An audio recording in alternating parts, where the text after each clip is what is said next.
Test, test. Okay, perfect. Alrighty, we're going to begin today's formal City Council meeting. Welcome to today's meeting. We are happy to have you here, whether you're joining in person or online. We hope you'll continue to participate in whichever manner you feel most comfortable. Thank you. Will you please join us for the Pledge of Allegiance?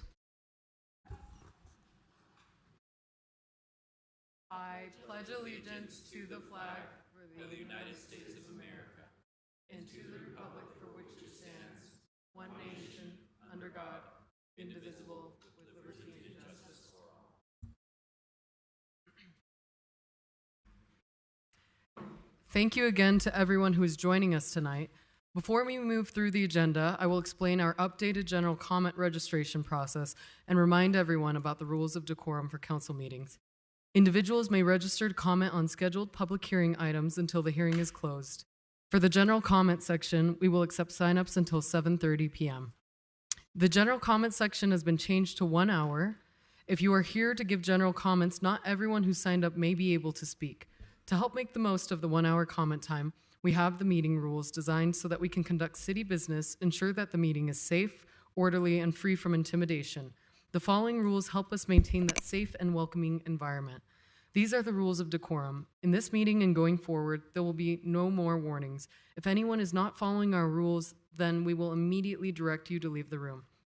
To keep our reactions from affecting your ability to share your opinion freely, council members refrain from reacting or responding to allow everyone to share their opinions freely. When making your comments, please address the body and not any individual elected official. Council staff are available during or after the meeting to help with any questions or information sharing. Avoid the use of threatening and discriminatory language. Do not insult others based on religion, ethnicity, race, color, gender, sexual orientation, physical ability. Whether you agree or disagree with someone's comment, clapping, cheering, shouting, booing, snapping, gesturing, obstructing, or discouraging others from commenting is not allowed. The full meeting rules are listed at the door, and our staff will post the link in Zoom.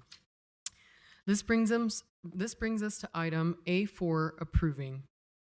The council will approve the work session meeting minutes of February 13th, 2024. I'll look for a motion. Move for approval. Second. Okay, motion been made by Councilmember Pui, second by Councilmember Dan Dugan. If there's any discussion, seeing none, we'll move to a vote. All those in favor, please say aye. Aye. Aye. All opposed? Motion passes and work session meetings of February 13th are approved. This brings us to the council public hearing section of our agenda, which are specific proposals before the council that require a public hearing, and your comments need to pertain to the hearing topic. If your comments go off topic, we will ask you to stop. This will serve as your only warning. If you would like to comment on these public hearing items today, we are accepting comments in person and online on Zoom. You can sign up to comment until the hearing is closed. If you need to speak with our staff, please raise your hand in the room or in the Zoom, and a staff person will assist you.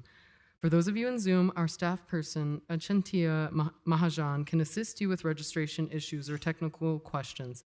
Taylor Hill on our staff will be calling those who wish to comment based on the order we received the names. If you are on Zoom, please unmute your mic when Taylor calls your name. Each person will have 2 minutes, and we will call on each person who has signed up to speak. Just as a reminder, our goal is to create and keep a safe space for everyone to share and participate in the meeting. So please follow our public comment rules when making your remarks. Disruptions or threats to anyone's safety are not allowed. If anyone uses discriminatory language, curses, or a disruption occurs, we will pause your comments to remind you about the rules before you continue. Our first public hearing is for grant application items B1 through B3, which will be heard as one public hearing. Before we begin taking comments, I will first turn the time over to Sylvia Richards, Council Staff Policy Analyst, to give a short introduction. Thank you, Madam Chair. The city applies for and receives grants which help to support some city programs. Each grant application is reviewed and then receives a public hearing, which gives the public a chance to comment on them. As mentioned, there are 3 grants, and they are competing for the same funding from the Environmental Protection Agency, so being awarded more than one grant is unlikely.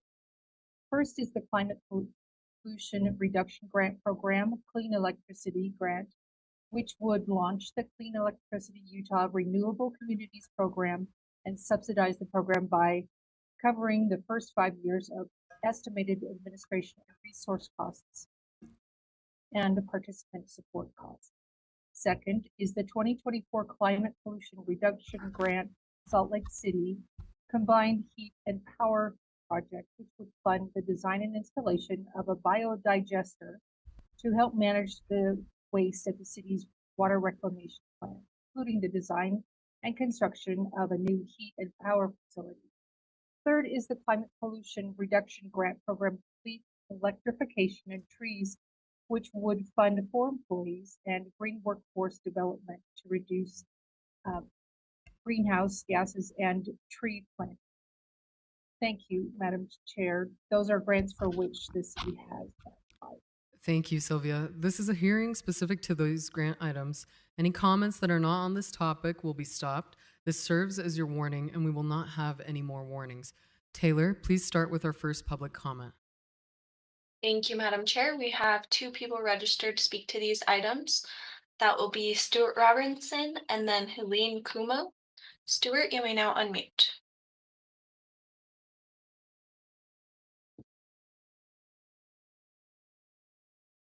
Hello, can you hear me? Yes. Yes. Cool. So I'm commenting for B13. As we are in a climate emergency, I absolutely think that environment protection deserves funding, and I support this grant. But I can't help but think about how performative the City Council supporting this grant is. If you actually cared about pollution reduction, clean air, or the environment at all, you would demand a ceasefire from Israel, who is It's off topic. perpetuating. It's off topic. Please continue in regards It's to the on topic. topic with the climate catastrophe. In just the first 2 months of Israel's genocide, Israel has You are produced off more topic. carbon That was your emissions. final warning.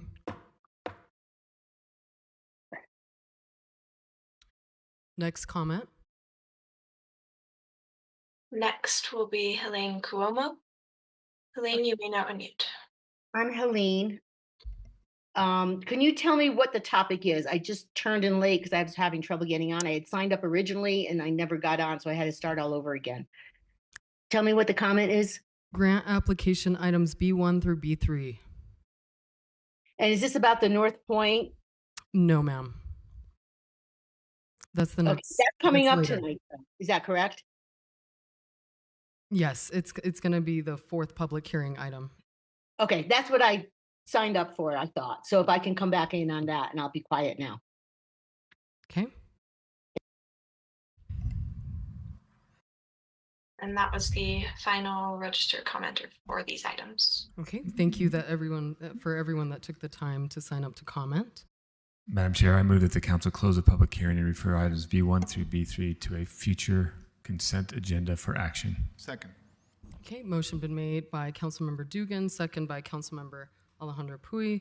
All those, if there's any discussion, please speak now. If not, doing so, we'll move on to voting. All those in favor, please say aye. Aye. Aye. All those opposed? Motion passes.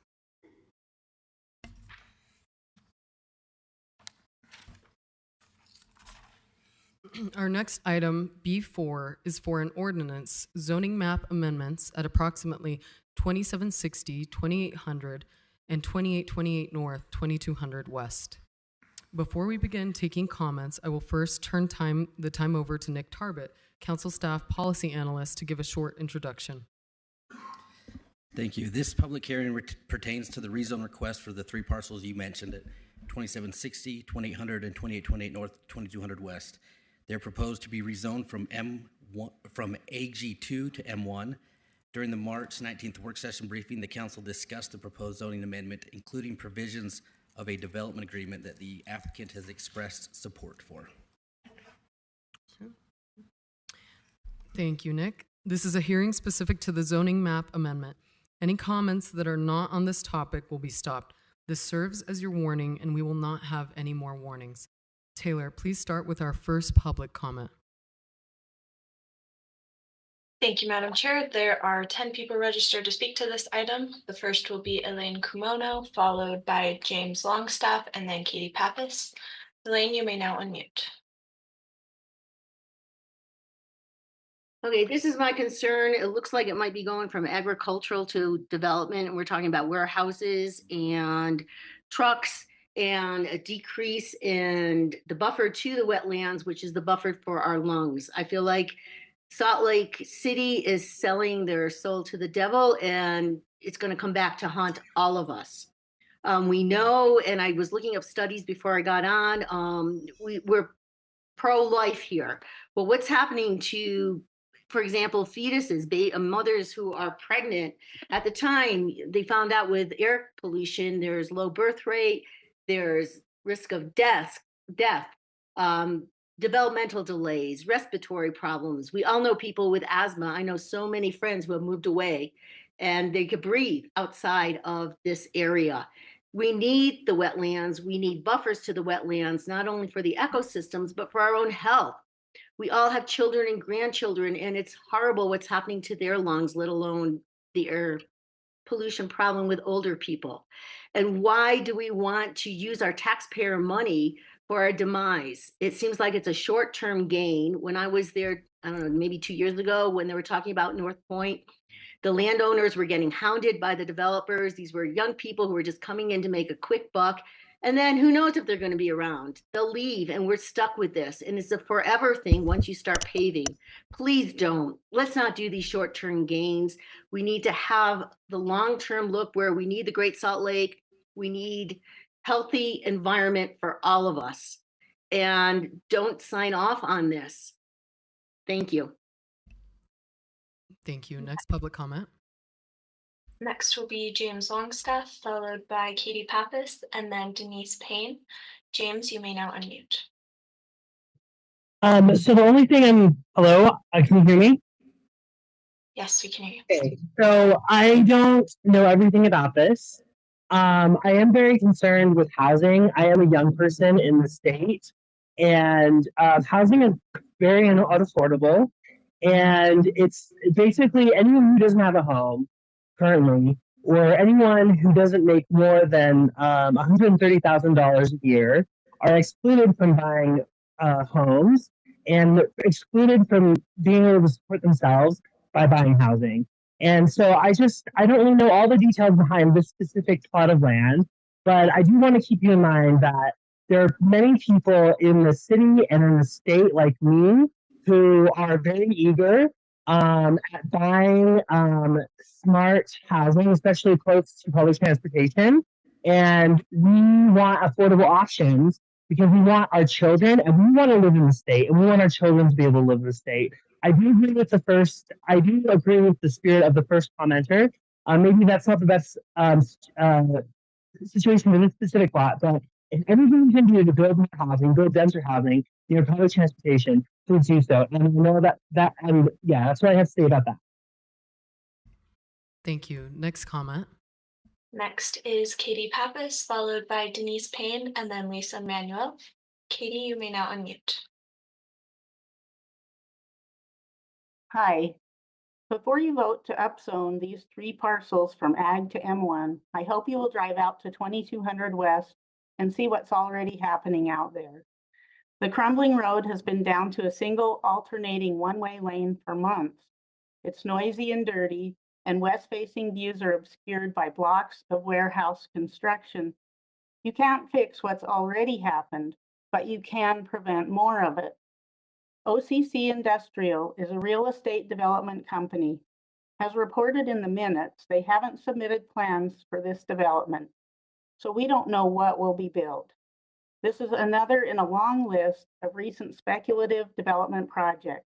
The city should take a hard look at all the vacant warehouses and industrial buildings that have popped up recently before enabling any more. The Northwest Quadrant is a good example. A distribution warehouse built near the new prison is still empty, and there are many more.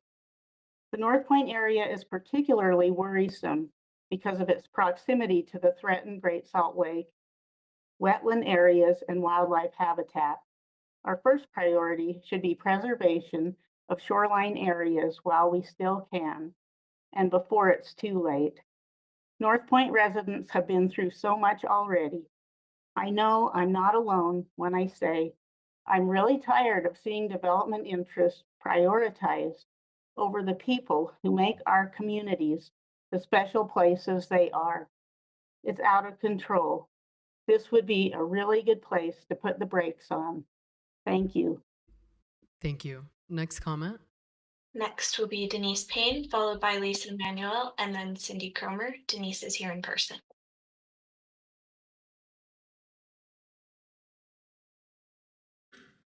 My name is Denise Payne, and I live on 2200 West, and I'm here to talk to you, City Council. Our lives were turned upside down over a year ago. Thanks to the administration before you and you to let all the M1 start happening before us.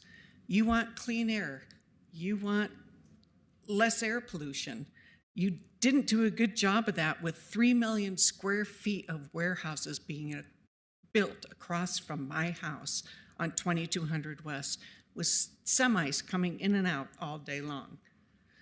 A council member has been pushing for this for 2 years and has been pushing for OCC to be out there. And I remember this from community meetings a few years ago. Pushing, pushing, pushing.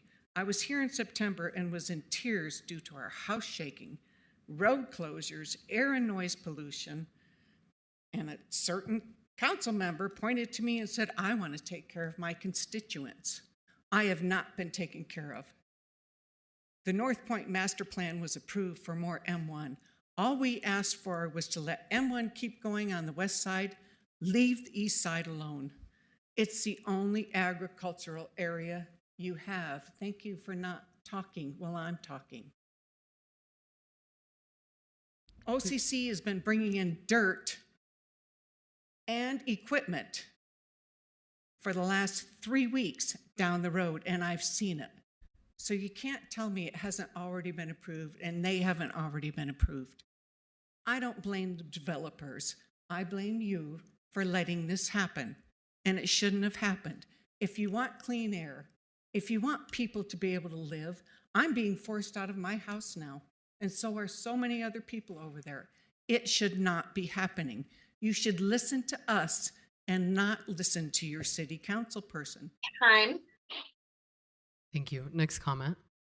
Next will be Lisa Manuel, followed by Cindy Cromer, and then Terry Marasco.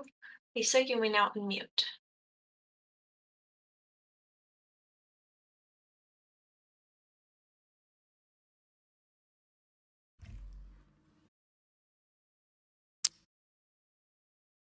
You can unmute. Good evening. Can you hear me? Yes. I live in District 4. I want you to vote against upzoning any area close to the Great Salt Lake. I am convinced that development around the lake pollutes the water that runs into the lake, and that subsequent increases in traffic and mosquito spraying produces air pollution that harms humans and wildlife. You may choose not to believe me, but you cannot prove me wrong, because the city still doesn't have comprehensive traffic and human health risk assessments of the broader inland port area. You need to evaluate the impact of development as a cumulative effect, not as a piecemeal patchwork. No one would have their constitutional rights violated just because their agriculturally zoned land were not upzoned to allow industrial uses. The free market that some developers might want you to envision does not exist. Zoning is everywhere and for good reason. We live in a democracy. We are a nation of laws. We elect leaders who can look beyond the short-term gains of individuals, leaders who can see the link between long-term community health and the preservation of a sensitive area. Thank you. Thank you. Next comment. Next is Cindy Cromer, followed by Terry Marasco, and then Megan O'Brien. Cindy is here in person. 2200 West is like Glen Canyon, the place few people knew, and so ones who didn't sacrificed it for a place that they knew less poorly. or thought they knew. The city's failure to proceed with TDRs for sensitive land reflects an unconscionable stubbornness. I began talking about the need for TDRs in 2010. 5 other communities in Utah have them. By the time Salt Lake gets its act together, there won't be any feasible receiving areas left to take the transfers. I have 2 more points to make. One is that the proposed 2 pages of development agreement, which I saw at your work session, will override the public process required for the new zone. The new zone will be generated to match whatever the city and the developer negotiated for this rezoning request. The new zone won't be based on the public process, but rather negotiations outside of the public view. And finally, I want to let each of you know that I would never choose to do business with someone who quibbled about installing 2-inch caliber trees. Thanks. Thank you. Next comment. Next is Terry Marasco, followed by Megan O'Brien, and then Carrie Banford. Terry is here in person.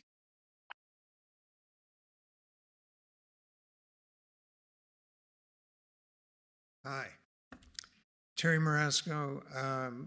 You may know that the Jordan Meadows Community Council and the West Point Community Council are merging. So we are now the Northwest Quadrant Community Council, although we're not sure about the name. But anyway, what I want you to keep at the high level is there's a lot of rhetoric coming from the council and the mayor about the issues on the west side. We have all kinds of problems, crime, you heard about Jordan River stuff. And it seems that while the rhetoric goes that we want to protect the west side, we introduce these kinds of amendments which bring in more diesel traffic. And diesel, as we know, is the most potent air polluter that there can ever be. So I guess I'm struggling. You know, some of you know I've been at this since '05, that while you say you're concerned about the west side, you're taking actions that make the west side worse. No question about it. For example, the 6 North revisions to make it a 2-lane, it's going to be a fast track for diesel traffic off I-15 across Redwood Road right into 2200 West and the port area. So, you know, at some time you have to sit down and say, what is really best for the west side? And what I'm hearing in this kind of amendment is just let more warehouses come, more diesel traffic. And that's about all I have to say. Thank you. Next comment. Next is Megan O'Brien, followed by Gary Banford. Megan, you may now unmute. Hi, good evening, council members. My name is Megan O'Brien. I am with OCC Industrial, the applicant, and I just wanted to hop on and really quickly thank city staff and city council for all their cooperation over the last couple of years. We're really thrilled to be here tonight, and we appreciate your consideration. We wanted to confirm we are in support of the development agreement, as Nick Tarbert mentioned, and wanted to provide one clarification based on a previous comment this evening. Just to be very clear, this development has not been approved in any way, and OCC has not moved any dirt along 2200 West. There is a commercial landscaping business on one of the parcels we are buying, so it is possible some dirt has been moved, but that has nothing to do with OCC, just to clarify there. Thank you all for your consideration this evening. We appreciate it. Thank you. Next comment. Next is Gary Banford, who's here in person. Hello, City Council. I appreciate you guys taking the time to listen to what everybody has to say. About 3 or 4 years ago, I bought this property with the idea of having a beautiful house and plenty of land for my grandkids to come play and enjoy. And I am so glad that we're not building. You know, we look across the street and we see a 1 million square foot building, and literally my wife would cry every morning. And because of that, we've decided to sell and try to get that dream somewhere else.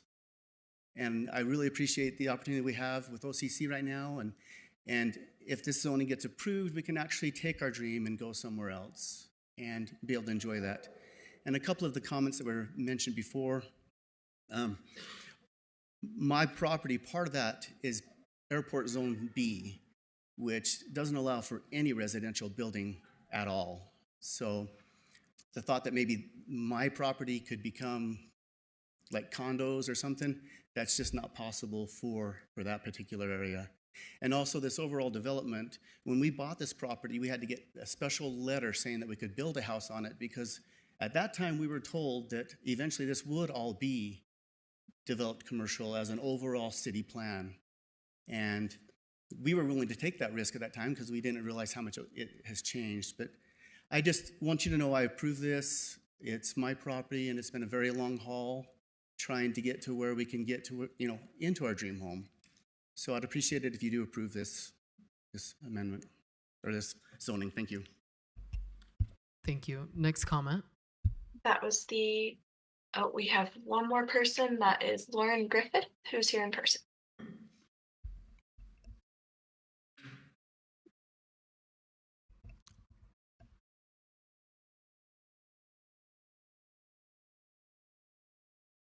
Hello, my name is Lauren Griffith. Thank you very much for the time.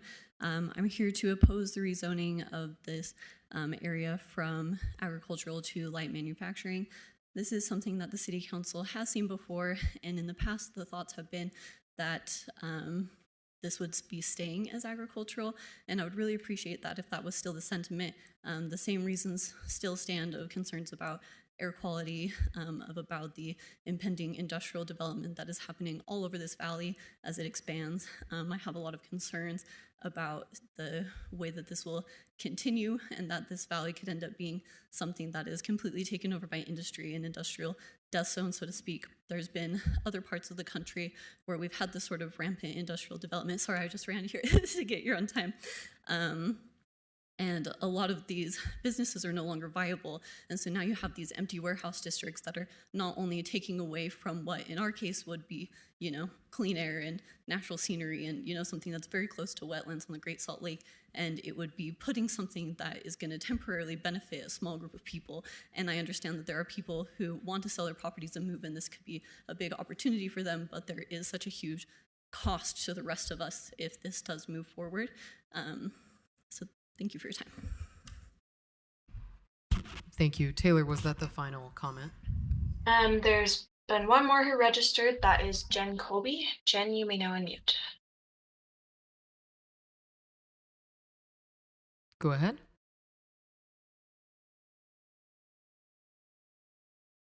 Jen, if you're online, go ahead and unmute.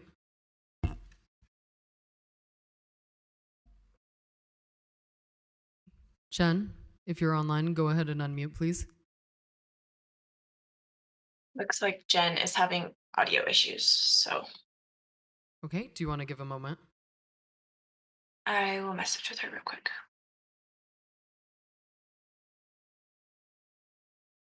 Madam Chair, maybe another person. That's fine. Waiting. Taylor, if there's another comment individual, it looks like somebody arrived in person.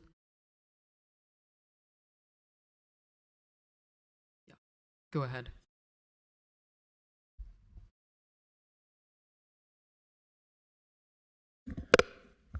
Hi, my name's Dave Eltis. I oppose the rezoning of these properties in that area. The 2200 West area it's an agricultural area. It's open space. It's open space for wildlife. It's near the Jordan River.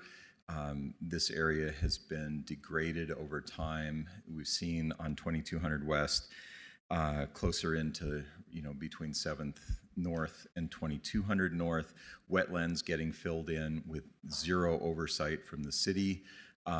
This is just going to continue in this area. This is also has been one of the best cycling routes, recreational cycling routes to go through from Salt Lake to Davis County. Continuing to destroy the agricultural area and bring more truck traffic, car traffic, etc. in there is going to make that untenable. Salt Lake City's transportation division has not done anything to ensure that bike lanes remain on 2200 West with the development of the new warehouses. They have not paid any attention to this. And so I strongly, strongly oppose rezoning any of this area out there from agricultural to light manufacturing. This does not add to the sustainability of Salt Lake. This does not add to the peace and quiet of Salt Lake. And it just doesn't belong there. And if you look at the residents out there, they fought bitterly to keep the Legacy Parkway from being developed there years ago.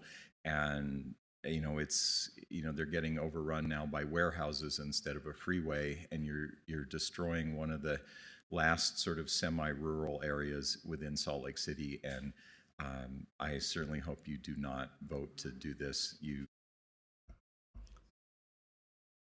Thank you. Time was up. They didn't say time was up, but time's up.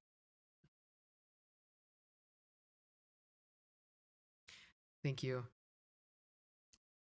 And next will be Monica Hilding, and then we'll circle back to Jen Colby. Monica, you may now unmute. Oh, I think I already did. Can you hear me? Yes, we can hear you. Oh, wonderful. Thank you. I am just asking the council to not approve this, because how much warehouse space do we need in this city? We have the northwest quadrant that has already been dedicated to warehouses, and also south of that, a large area. And I just don't see the need for more warehouse development, especially as it's driving people out of their homes. It's a very sad thing that these people are being forced out of their homes because of these giant warehouses and the traffic that goes along with it. It's a tragedy, and I hope that you vote. Not to mention that it's also good farmland, and a tragedy to lose that as well. That's all I have to say. Thank you very much. Thank you. Next commenter, and I believe there was someone in person that wanted to make comment. Okay, anyone online? Next will be Monica Hilding, or Jen Colby. Jen, you may now unmute.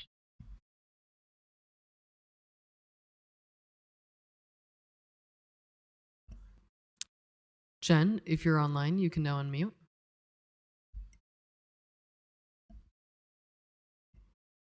Okay, Taylor, we'll wait. Is there anyone else in the room that wanted to make public comment? Sir, if you would like, you may go up and make that comment. Thank you. A little confused on the process of signing up so I could say something. My name is Chris Jenkins. Oh, that wasn't me. I am very impressed with the city council and also the overall plan that we have of trying to utilize the highest and best use of that space. And there's other industrial type and light manufacturing already there in place, and it's really the place for that to happen. There are the rezoning that's being done with these particular properties. There's no one in the specific properties.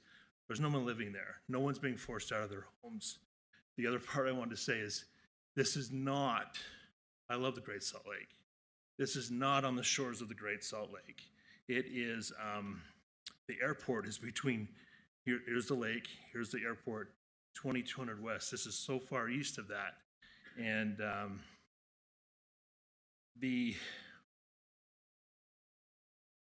gosh, it's hard to wrap all your thoughts together in 1 minute, so here we go.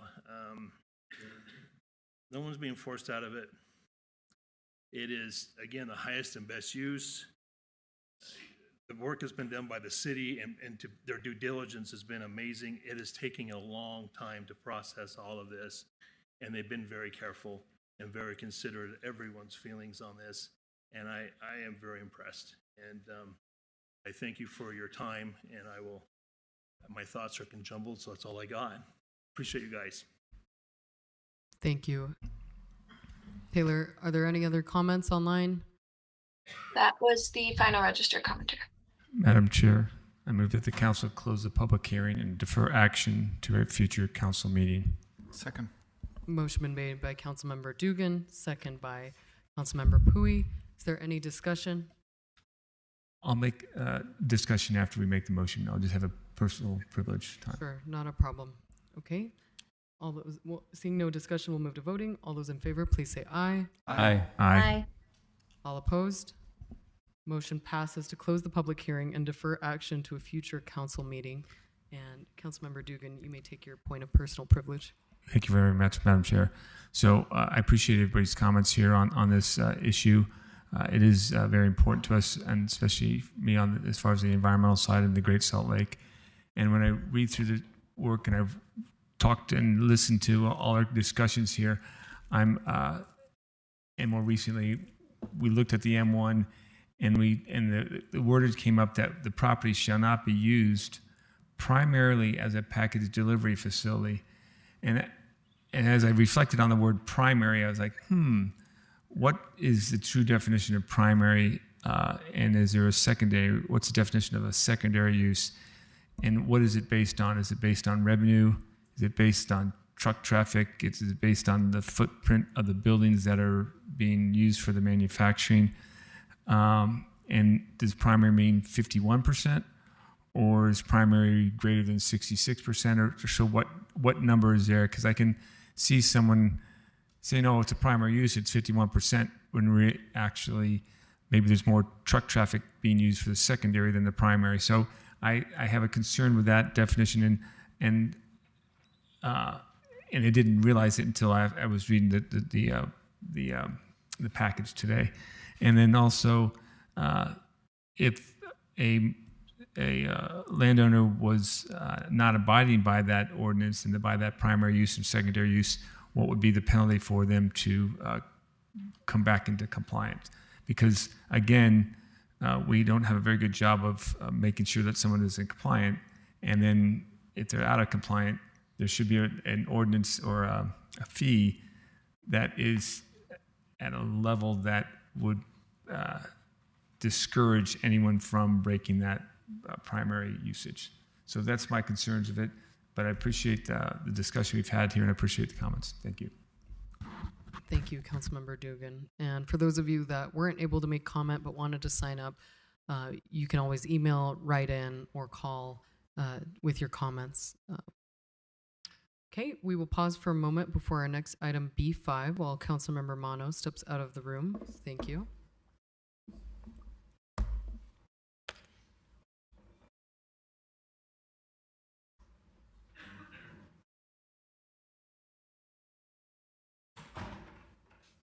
Our next item, B5, is for an ordinance rezone and master plan amendment at approximately 1791 South, 1815 South State Street, and 118 East and 120 East Coatesville Avenue.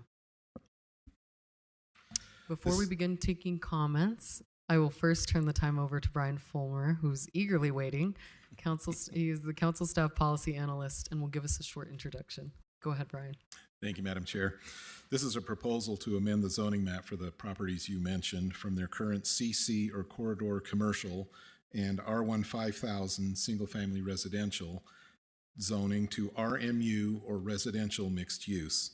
In addition, the proposal calls for amending the Central Community Master Plan future land use map from the current community commercial and low-density residential to high designations to high mixed use. Thank you. Thank you, Brian. This is a hearing specific to the rezone and master plan amendment. Any comments that are not on this topic will be stopped. This serves as your warning, and we will not have any more warnings. Taylor, please start with our first public comment. Madam Chair, there are 9 people registered to speak to this item. The first will be Elena Cook, followed by Lucy Gelb, and then Ariane Grimes. Elena is here in person.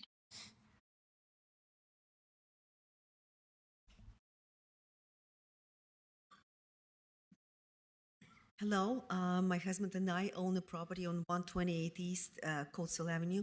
So we're right by the huge hole in the ground that has been there for about a year. And from what I understand, these developers are promising this incredible development. However, once you change the zone, there is no requirement to follow through, and the plan can be just tossed. Even the current plan is horrendous because they're planning to build a 75-foot building, which will impede on the privacy of the houses around. And it basically would be looking into people's backyards, and plus there is no adequate parking in the existing plan. So we have had this house since 2005, and right now we're living by this huge hole with garbage all around. Gates are smashed. So I don't have much faith in these developers, to tell you the truth. So I'm absolutely against changing the zone, because the CC zone actually allows for reasonable commercial development, for restaurants, for a small apartment complex, which would be just right for the area. Because right now we have one-story America, and all of a sudden there is this artificial jaw of a huge building staring into people's backyards and not enough parking. So Coatesville Avenue and all the other places all around it will be chock full of cars, nowhere to park. And I'm a realtor, and I think property values of the surrounding single-family homes will plunge tremendously. And Time. We invite you to submit the rest of your comment online, or you can write in. Thank you. Next comment. Next will be Lucy Gelb, followed by Ariane Grimes, and then Stuart Robinson. Lucy, you may now unmute. Hi, I live in a single family home on Coatesville Ave on the other side of State Street. I think this is great for our neighborhood. We need more housing. Salt Lake City in general needs as much housing as we possibly can. And this is only going to help everyone. The data has been shown pretty conclusively that when you have more housing and more density, the property values for single family homes go up. So this is something I'd like to see, and I wanted to speak in support. Okay, thank you for your public comment. Next commenter. Next will be Ariane Grimes, followed by Stuart Robinson, and then Tim Redmond. Ariane, you may now unmute. Okay, thank you. Can you hear me? Yes, we can hear. All right. I live at 134 Downington Avenue, directly diagonal from the lot in question, and I am strongly opposed to the proposition to rezone the lot to residential mixed use.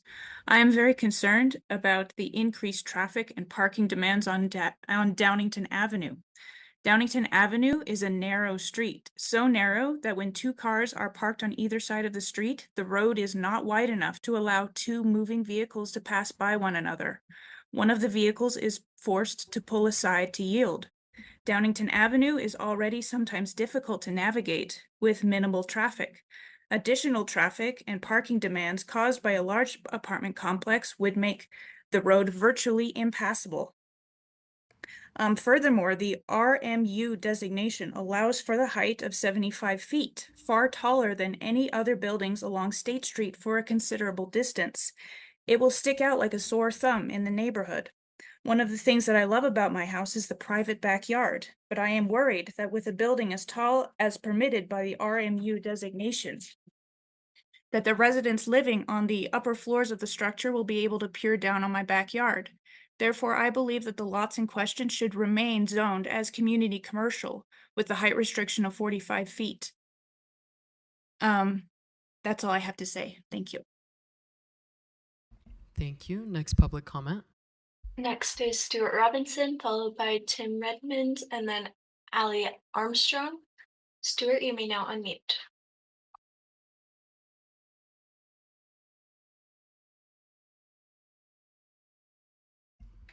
Okay, if you're online, you can unmute. There you are.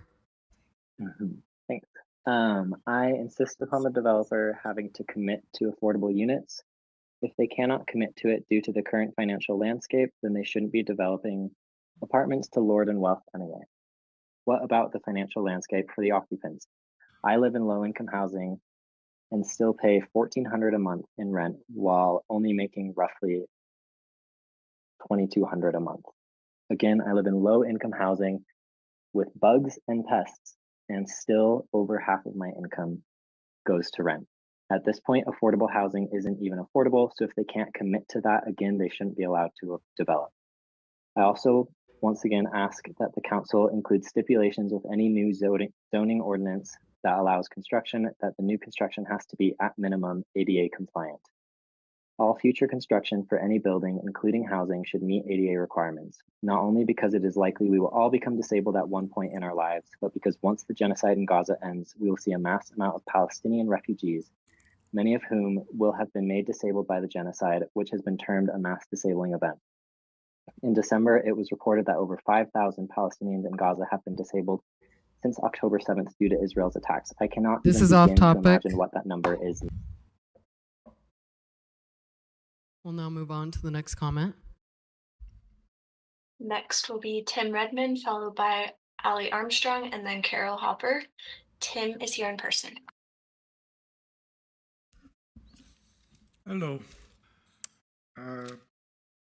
I basically wanted to say that there's no guarantee that there's going to be anything positive for the people already living in the neighborhood. I mean, some people like restaurants and stuff, but there's no guarantee that would happen. The rezone, like RMU 45 has requirements, right? Instead, what we have is a building that's already ugly with no setback from the sidewalk, is just a blank wall that we're requiring to be kept.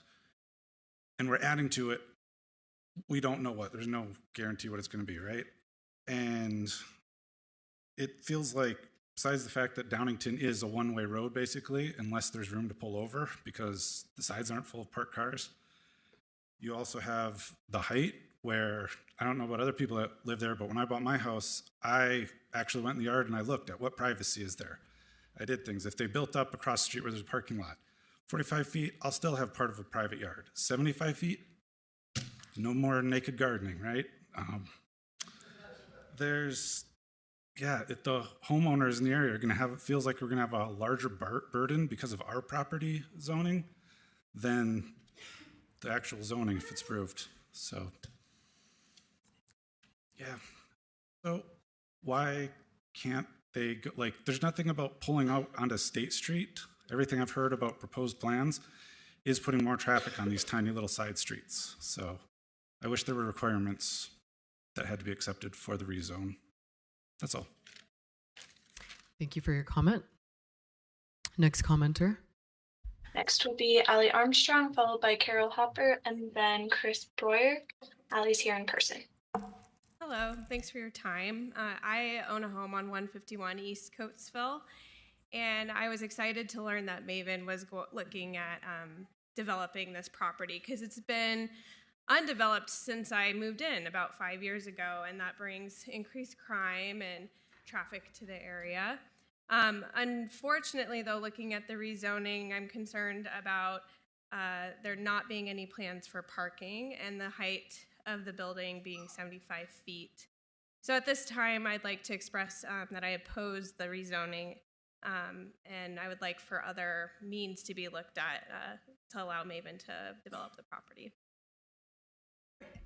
Thank you. Next comment.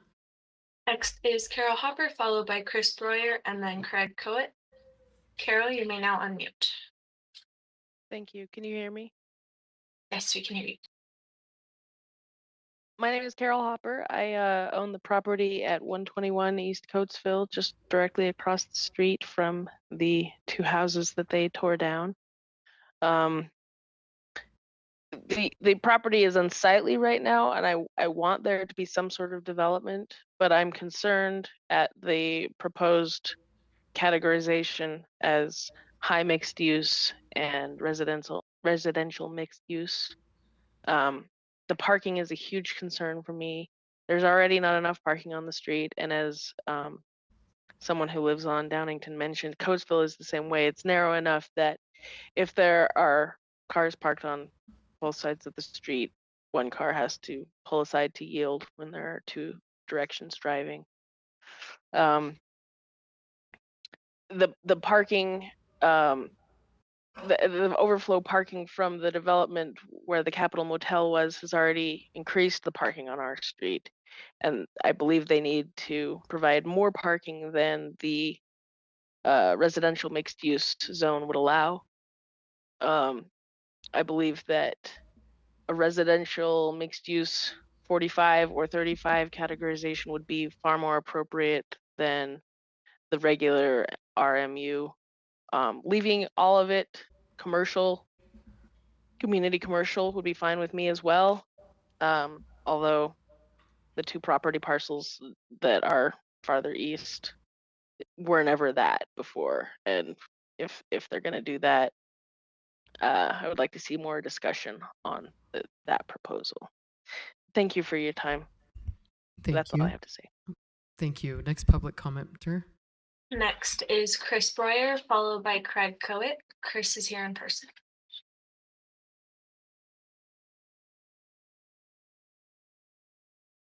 Good evening. I'm Chris Breuer. I own the house on Downington Avenue, directly across from the development property. I also work at City Fire Station 8, which responds to the Liberty Wells neighborhood.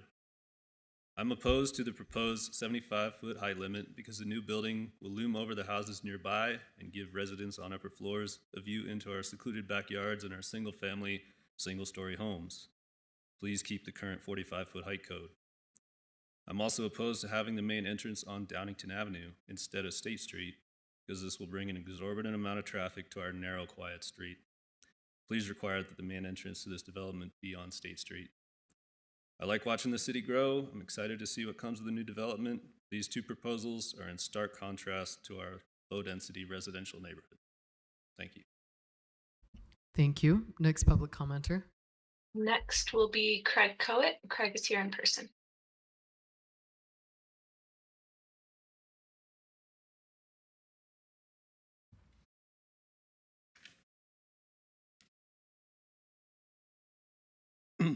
Yeah, hi, I'm Craig Cook. I own the property at 128 East Coatesville Avenue, which is directly right on the borderline of this new property. As my wife stated, we've owned it for about 20 years. It's a very nice house on a very nice neighborhood. I sent the council a long email together with attachments and pictures. Hopefully you've looked at those. I can't possibly speak like I did in those documents. But the bottom line here is that when we bought this property, we had a CC zoning, which allowed for a reasonable commercial use along State Street. We also had two houses next to us, which provided a buffer to State Street. The developer has bought this property, has torn down those houses, even though it was actually part of his plan, and a restaurant. So now we have just an empty lot full of garbage and big holes. The main thing that I'm concerned about here is this RMU zone is the most liberal one in the city. I've spoken with the planners, and I'm pretty familiar with this now, and it does not require any parking. It doesn't require any side yards except for a very limited one. And it doesn't require, it allows 75 feet. So we're talking about a mammoth building in an area which doesn't have mammoth buildings. You might be interested to know that the only RMU building in Salt Lake south of 4th South is on 15th South and 3rd West, which is right next to a track station and is very no residential units there at all. Therefore, this would be the highest building from 4th South to 21st South. It would be higher than the county building, higher than South High, the old South High. Time. We invite you to finish your comments. You can submit them online via email or you can call in. Thank you. Next public commenter. That was the final registered commenter for this item. Okay, do we have any public commenters that would like to speak that are in person? Okay, to this issue? Okay, excellent. Seeing none, I'll now accept a motion. Madam Chair, I move that the council close the public hearing and defer action to a future council meeting. Do we have a second? Second. Okay, motion been made by Councilmember Pui, second by Councilmember Dugan. All those if there's any discussion, please speak now. Seeing none, we'll move to voting. All those in favor, please say aye. Aye. Aye. Opposed? Motion passes to close the public comment period and defer action to a future council meeting.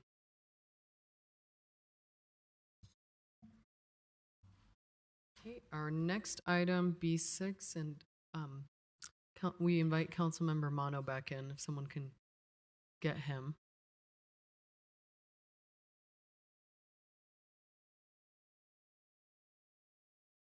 We'll just give momentary pause while he comes back. Okay, perfect. Our next item, B6, is for an ordinance, window requirements for new construction in the city's local historic districts. Before we begin taking comments, I will first turn the time over to our very eager Brian Fulmer, Council Staff Policy Analyst, to give a short introduction. This is a proposal from the administration to add clarity on appropriate window materials, window location, and installation for new construction within local historic districts and landmark sites throughout the city. Thank you, Brian. This is a hearing specific to the window requirements for new construction. Any comments that are not on this topic will be stopped. This serves as your warning, and we will not have any more warnings. Taylor, please start with our first public comment. Thank you, Madam Chair. We have one person registered to speak to this item. That will be Cindy Cromer, and Cindy's here in person.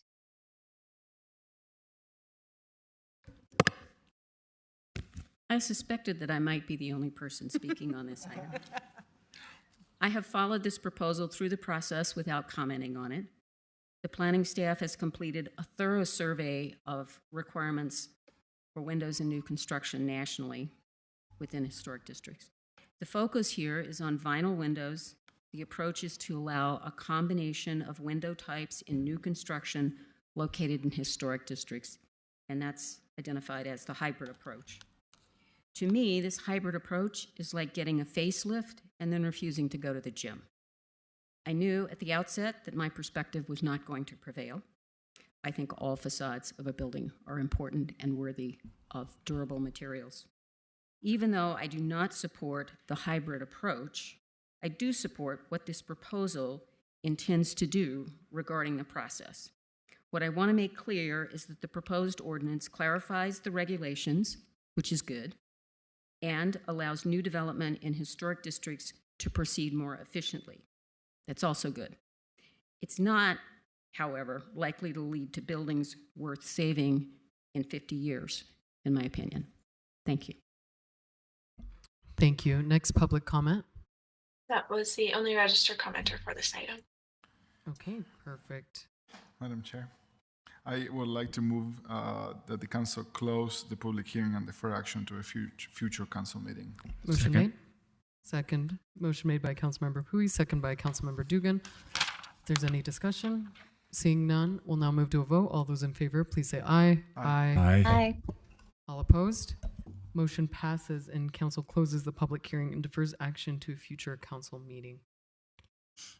Our next item, B7, is for an ordinance, Citywide Transportation Plan, Connect SLC. Before we begin taking comments, I will first turn the time over to Ben Ledke, Council Staff Policy Analyst, to give a short introduction.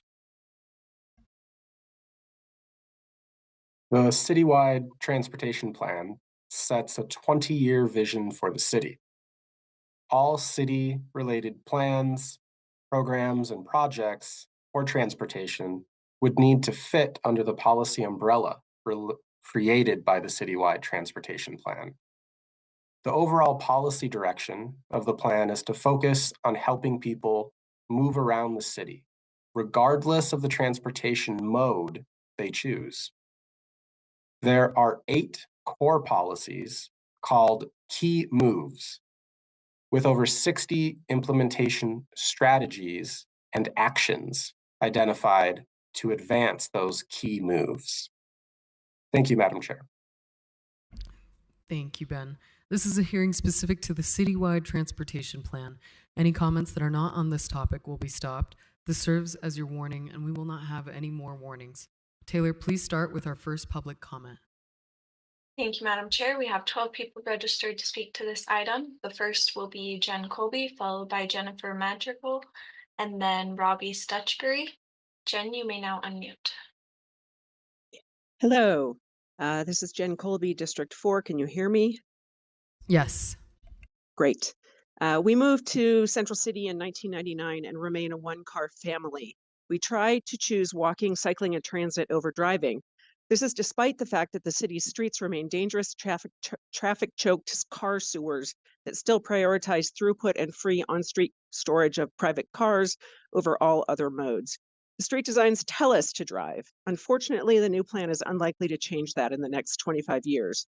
I turned 60 this week. At this rate, I am unlikely to experience a truly livable, Carlo, healthy, quiet, and safe city in my lifetime. The draft Connect plan is full of nice graphics. Its vision statement and 5 goals are good, if generic. Unfortunately, the strategies and actions lists are underwhelming. They're insufficient to rapidly transform Salt Lake City's transportation system to meet its goals. Here are just some actions that are missing: a car circulation plan, a budget and detailed implementation plan, reorganization of city departments with engineering and streets under transportation, bicycling and e-bikes as the central high priority transportation mode citywide, a connected, protected bicycle lane network on all major streets, safe intersection design and smart signals, school streets, continuous sidewalks, parking benefit districts, and so much more, including that citywide free fare zone for local buses I mentioned previously. A century of mononormativity and dangerous by design engineering may seem hard to change, but bold city leaders around the globe are doing just that. This summer, Paris will host the Olympics. Mayor Anne Hidalgo and her team have rapidly transformed the city of light to curb traffic, expand cycle lanes, pedestrianize streets, and increase traffic. The results are remarkable. Sustainable safety street design itself is both education and enforcement, not signs, PR, speed cameras, and police. Please follow the Paris and the Netherlands examples. Aim to transform the city before the 2034 Olympics. If they can do it, surely we can. Thank you. Thank you. Next public comment. Next is Jennifer Madrigal, followed by Robbie Stutchbury, and then Nathan Strain. Jennifer, you may now unmute. Hi, I'm Jennifer Madrigal. I'm a general board member of the Glendale Neighborhood Council, but I'm speaking on behalf of myself tonight. However, please reach out to me for further discussion. I'd be happy to talk.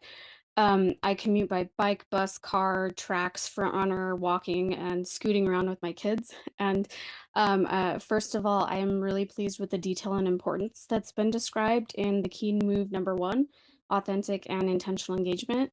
The number of survey respondents really speaks to the need to do better here.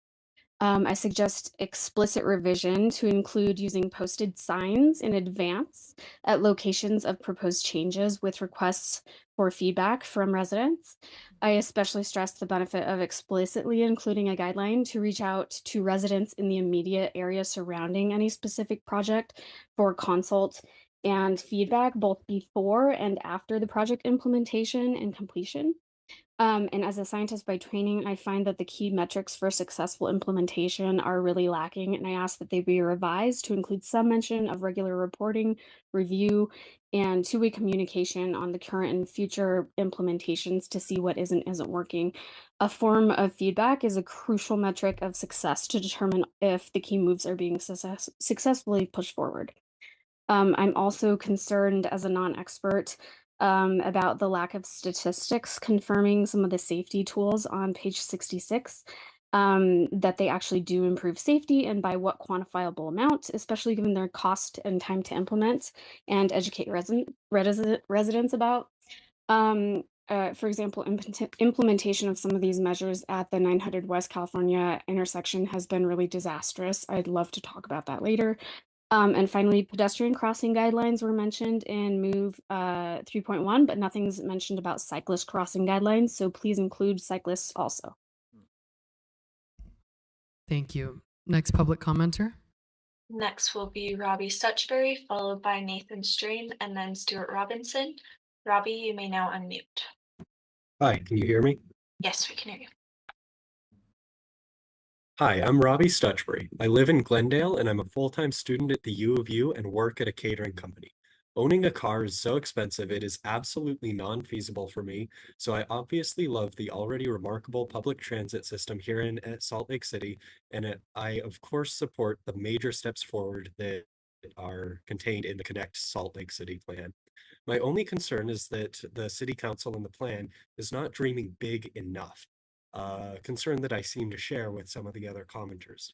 We're a rapidly growing city and arguably the best place to live in America right now. We can afford to make large and bold moves and show not just to the council's constituents, but the rest of the state and country that Salt Lake City is ready to build for the future. This is why I suggest the council consider the Rio Grande plan as an important part of the city's transportation goals. This plan would free up high-value urban areas downtown and allow the plan to better fill its goals of connecting the east and west sides of the valley. Additionally, it would eliminate dangerous rail crossings, which will become even worse as the frontrunner increases in frequency and more people move into the city. Finally, its central location as a transit hub would allow for other diverse solutions that would help fill the Connect SLC plan's goals. Thank you for your time and consideration. Thank you. Next public commenter. Next will be Nathan Strain, followed by Stuart Robinson, and then Christian Lenhart. Nathan is here in person.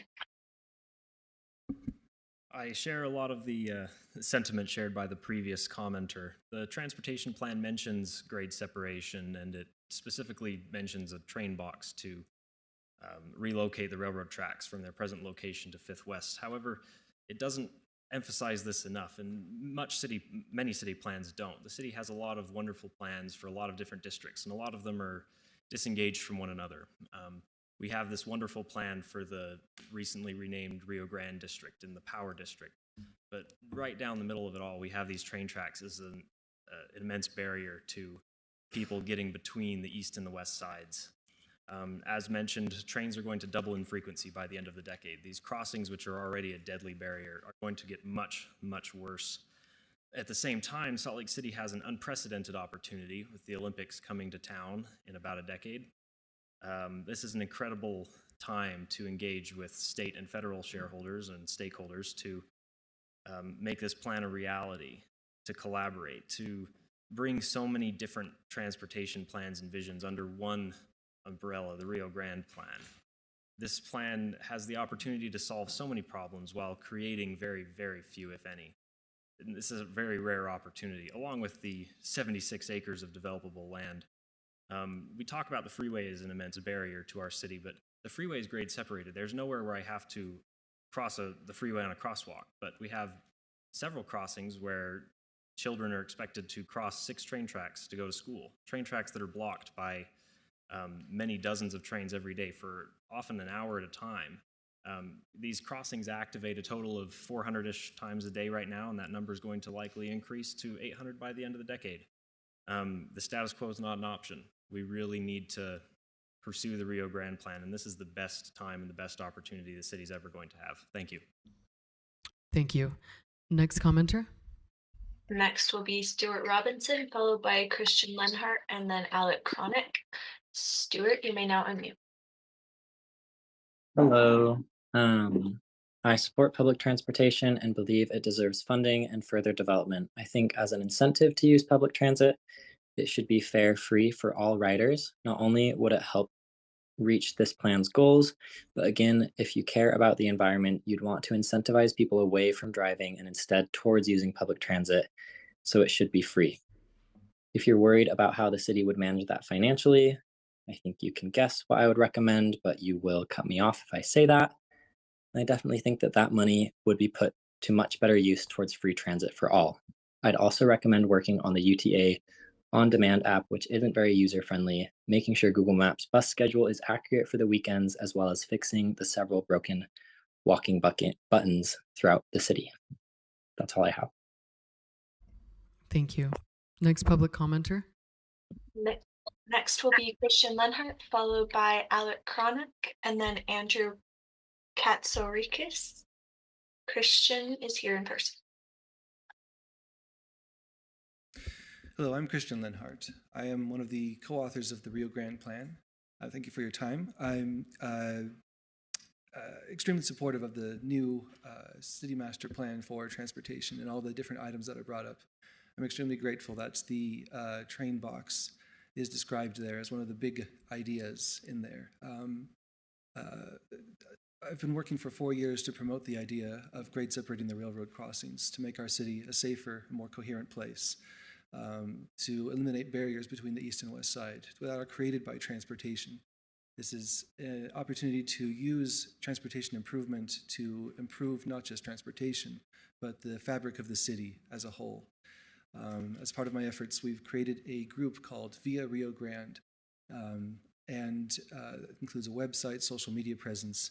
And I'd just like to mention that not a day goes by that we don't receive supporting emails and other messages from supporters in the city, in the state, and also around the country. The eyes of the world are not going to be on Salt Lake City just for the Olympics. They already are, as word is getting out of what an amazing precedent Salt Lake City can set by really fulfilling the ambitions of the Biden administration to improve communities by improving transportation.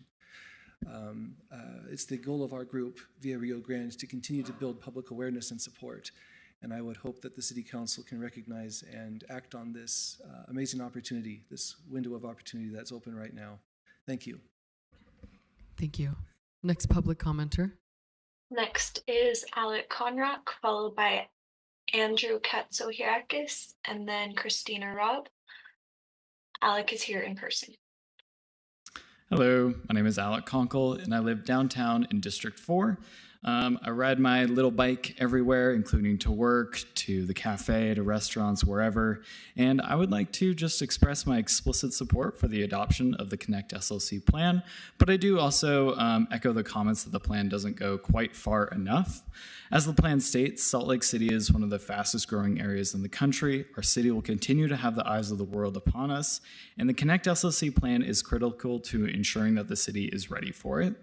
But I would want to ask that the Connect SLC plan to formally prioritize people over cars, sustainability over fossil fuels, and community over division. For far too long, our city has been kept captive by the personal car. Our air is polluted, our streets are dangerous, and our community is divided by I-15. The cause is the complete and total addiction to the personal automobile. The Connect SLC plan lays the groundwork for a city of the future. So I would thank you for the time, and I, again, would like to express my support for the plan. Thank you. Thank you. Next public commenter. Next will be Andrew Katsohirakis, and then Christina Robb, followed by Matt Gibbons. Andrew is here in person. Hi, I here am to discuss the Rio Grande plan. There are two aspects of significance to this council that I want to discuss. The first, that this is the only plan, period, that is a realistic proposal to remove the barrier that long freight trains pose to the east-west connections of the city. Pedestrians, bikers, and motorists wait for almost an hour at a time, waiting just to cross a block in their own city. That is unsustainable. In the Connect SLC plan, under Key Move 5, pages 84 to 111, you talk for 30 pages about what a big problem this is. This is, again, the only existing serious proposal that is going to solve that problem. It would get rid of 8 at-grade crossings, 2 of which are part of the big power district that everyone keeps talking about, and this is the only plan that will create real infrastructure and not just words and affirmations. Of equal importance is that the city and state both want to massively increase the frequency of Frontrunner to scale with the growth along the Wasatch Front. The Wasatch Front is predicted to increase population, by double by 2050, and that would obviously drive the growth to many more activations of Frontrunner crossings on this line. This is currently an unsustainable situation. We already have hundreds a day, and it's going to be hundreds more in the future. So we have to future-proof the city. For the remainder of my time, I just want to discuss how any concerns about the price tag for this project, we and the state consistently build revenue negative projects like expanding I-15, expanding 215, the new West Davis corridor, for instance. This is a project that would free up 76 acres of development, housing, commercial retail, public space, etc., in the center of the city that would reconnect east and west. I think it's no secret for this council or any of these citizens here that business and especially real estate development gets things done in the state. Let's channel that towards something good that will also create a better transit situation for our city.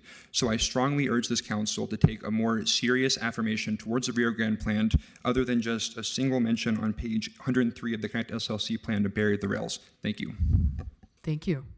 Next commenter. Next will be Christina Robb, followed by Matt Gibbons, and then Monica Hilding. Christina is here in person. Good evening. I wanted to thank you all for all the hard work you've done today, because that was a pretty intense work session. So thanks for being here tonight.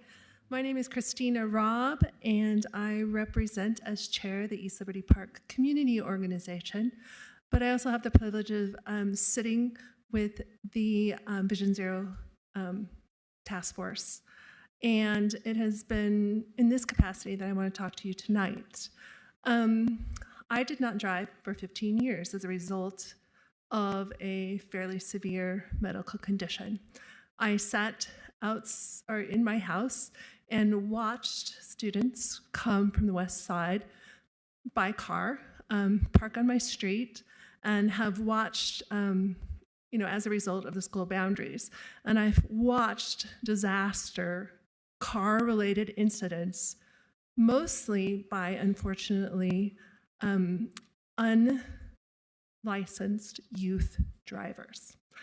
Recently, we've had an uptake in fast cars and speeding on this road. So from this perspective, I want to let you know that I've learned a lot from the task force. One, the 3 E's, that engineering, education, and enforcement are going to be really important aspects of this plan.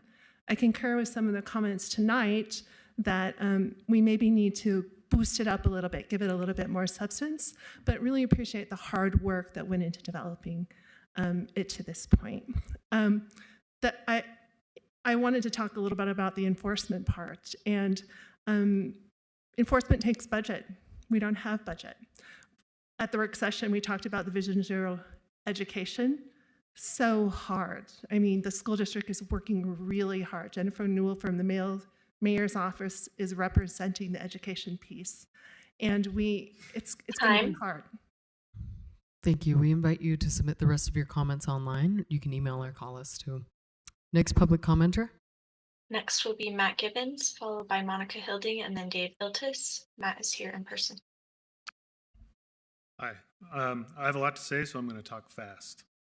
SLC Transportation has identified the east-west divide as the single most important transportation issue affecting Salt Lakers. While the freeway is completely grade separated, the underused rail yard is not.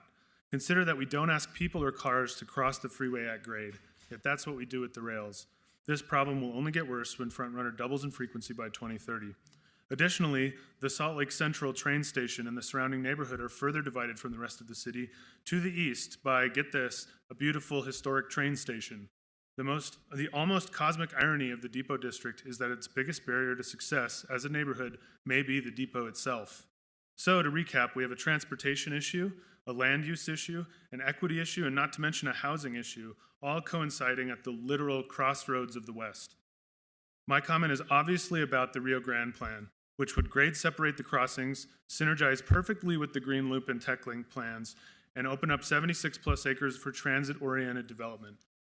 It would also give SLC the central station it deserves in a place that makes sense. It's the missing piece at the very center of the state's largest puzzle, and it wouldn't require demolishing any existing housing. But you're all familiar with this. You know the city has already spent time and money studying it. It's real. People love it. So my questions are these. Why does the otherwise excellent station area plan presented to you earlier today completely ignore it? Why is it not even considered by the RDA's plans or analysis? It's not even mentioned. Why is it relegated to being just another big idea in Connect SLC? Even if we don't think it's possible right away, why is it being ignored or sidelined in official documents? This is a golden opportunity right now, but it will not happen without engagement from the Salt Lake City leadership.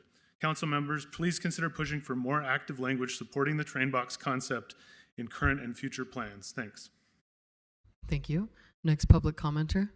Next is Monica Hilding, followed by Dave Iltis. Monica, you may now unmute. Hi, this is Monica Hilding, and I remember reading in the paper the first time I saw the Rio Grande plan and the idea of putting the rails underneath the city so that people could go from east to west without risking their lives. And also,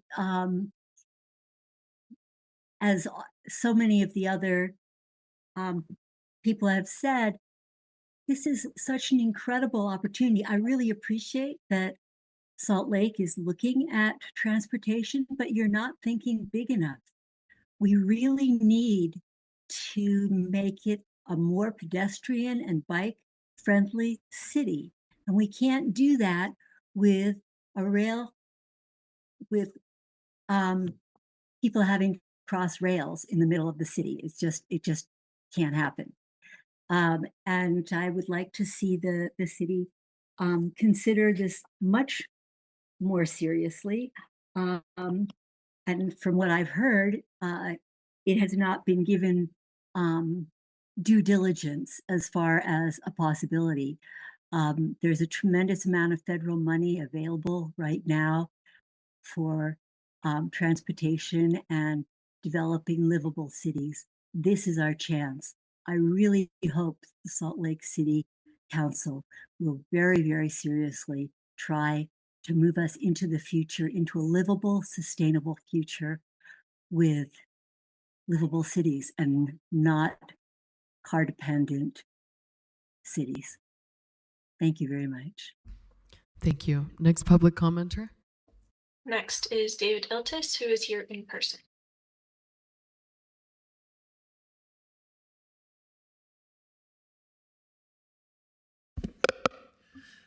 My name's Dave Iltis. I'm with Cycling Utah.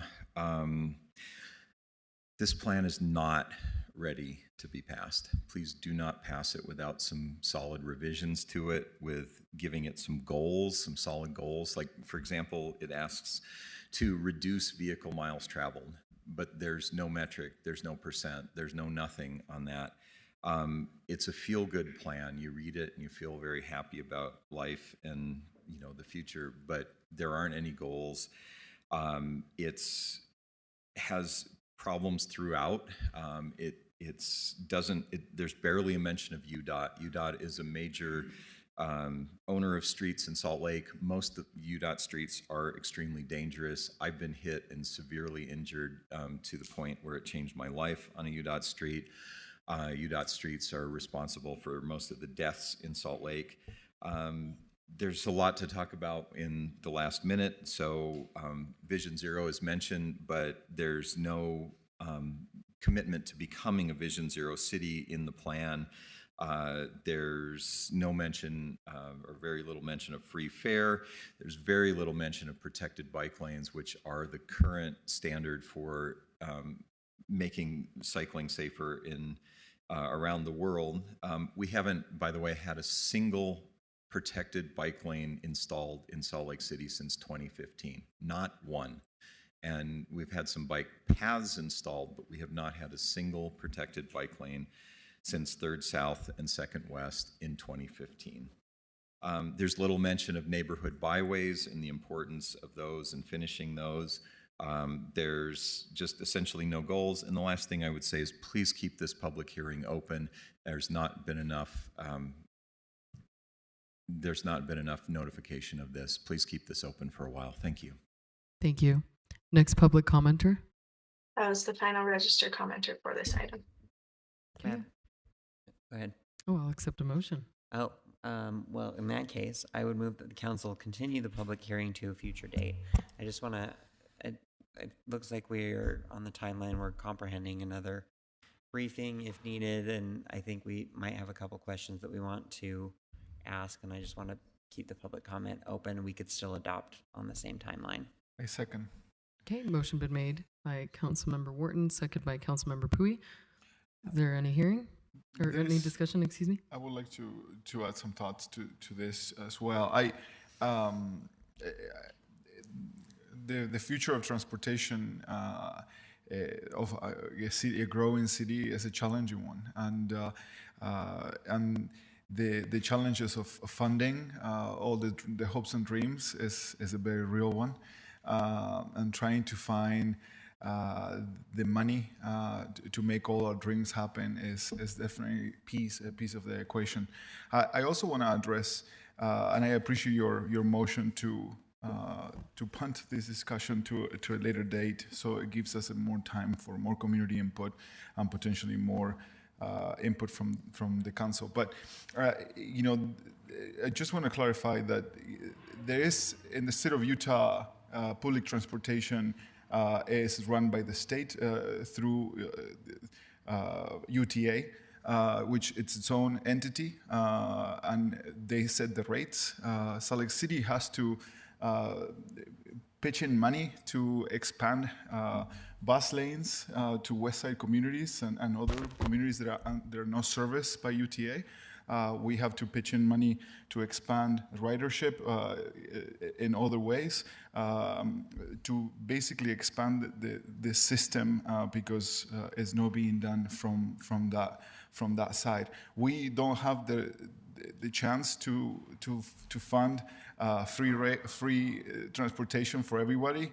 We wish we could, but unfortunately, this council doesn't have that authority. We are not sending money to any foreign entity outside this city or country.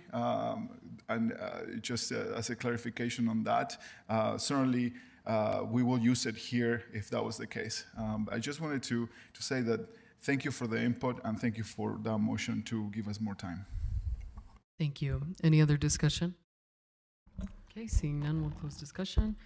We'll now move to voting. All those in favor of closing the public hearing, continuing the public hearing to a future date, please say aye. Aye. Aye. All those opposed? Motion passes, and we'll continue the public hearing. Our final public hearing item, B8, is for an ordinance enforcement on work without a certificate of appropriateness zoning text amendment. Before we begin taking comments, I will first turn the time over to Brian Fulmer, Council Staff Policy Analyst, to give us a short introduction. Do you want to test your mic? Can you hear me now? Yes. Great. This is a proposal from the administration to amend sections of city code for work done without a certificate of appropriateness. It would address unlawful construction and demolition activities in the historic preservation zoning district overlay to protect historic resources, including local historic districts and local landmark sites citywide. Thank you, Brian. This is a hearing specific to the zoning text amendment. Any comments that are not on this topic will be stopped. This serves as your warning, and we will not have any more warnings. Taylor, please start with our first public comment. Thank you, Madam Chair. We have 3 people registered to speak to this item. The first will be Cindy Cromer, followed by Carlton Getz, and then Oscar Arbizu.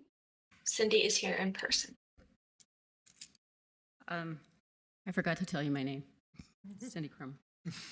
The unauthorized demolition of 2 weeks ago was predictable. This proposal before you tonight had gone through hearings at the Landmarks and Planning Commissions. Community councils had been notified. There had been 2 public hearings. I thought about the compatible infill ordinance years ago and the demolition of a residence prior to the final action by the city council. Then, yep, predictable. So thank you for moving this proposal forward quickly. Obviously, a temporary land use regulation, in hindsight, would have been a good idea. After the previous public hearing, it was clear where this was going. The city, with its non-stop track record of saying yes, is searching for a formula to stop unauthorized demolitions. Because the prevailing mantra in the development community is better to ask for forgiveness than permission, the city is going to have to say no more often to gain credibility. I don't know the answers to the twin dilemmas of vacant land and boarded structures. I do believe that the city has to say no more often before developers will stop banking on forgiveness. Thank you. Thank you. Next public commenter. Next will be Carlton Getz, followed by Oscar Arbizu, and then Stuart Robinson. Carlton is here in person. Thank you for this opportunity to address you. I should note that while I'm a member of the Historic Landmarks Commission, on which it is a privilege to serve, I cannot and do not speak for the commission tonight. I am here as a private individual with a passion for preservation. I do, however, want to speak in support of 2 recommendations that the Historic Landmark Commission did make to the council. One is to increase the prohibition on redevelopment of lots made vacant through surreptitious demolition from 25 years to 50 years. In a development context, 25 years is simply not enough to discourage demolition, surreptitious demolition of historic buildings. And we can find this out from the developer, actually, who is allegedly responsible for the Fifth Ward Meeting House demolition, where in an article in Building Salt Lake not 3 months ago in January, regarding an adjacent property immediate to the meeting house, he said he's perfectly happy to sit on the land for at least 10 years and has no plans for redeveloping it, for the sole reason that the rents that he's collecting are sufficient to cover the holding costs of the land. He knows the value will go up. But when those buildings no longer generate enough revenue to cover the holding costs, perhaps the meeting house outcome is what we can expect. 25 years is insufficient.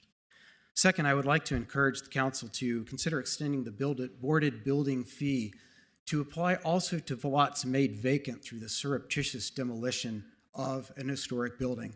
There is no reason that a developer should be able to exempt themselves from the boarded building fee by want of demolition of a boarded building without a permit, notwithstanding other considerations and other penalties.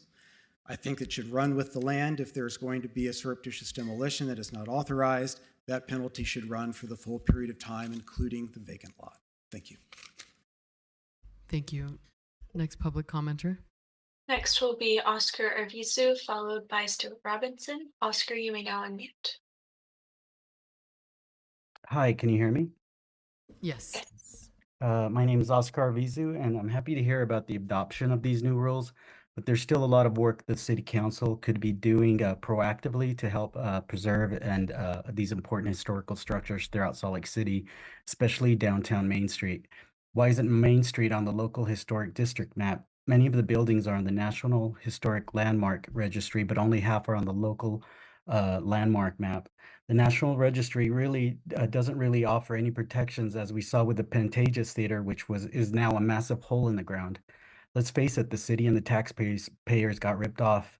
This is because of a lack in planning and repercussions in the name of downtown development. I've heard this will happen again and again with other vacant buildings like the old Paris Millinery building on 264 South Main and the adjacent David Keith building. There are many others, including the beautiful 1877 Lewis Hills house west of the Salt Palace, which is currently for sale and with a demolition permit. This is one of the last best known examples of the Italianate design from that time.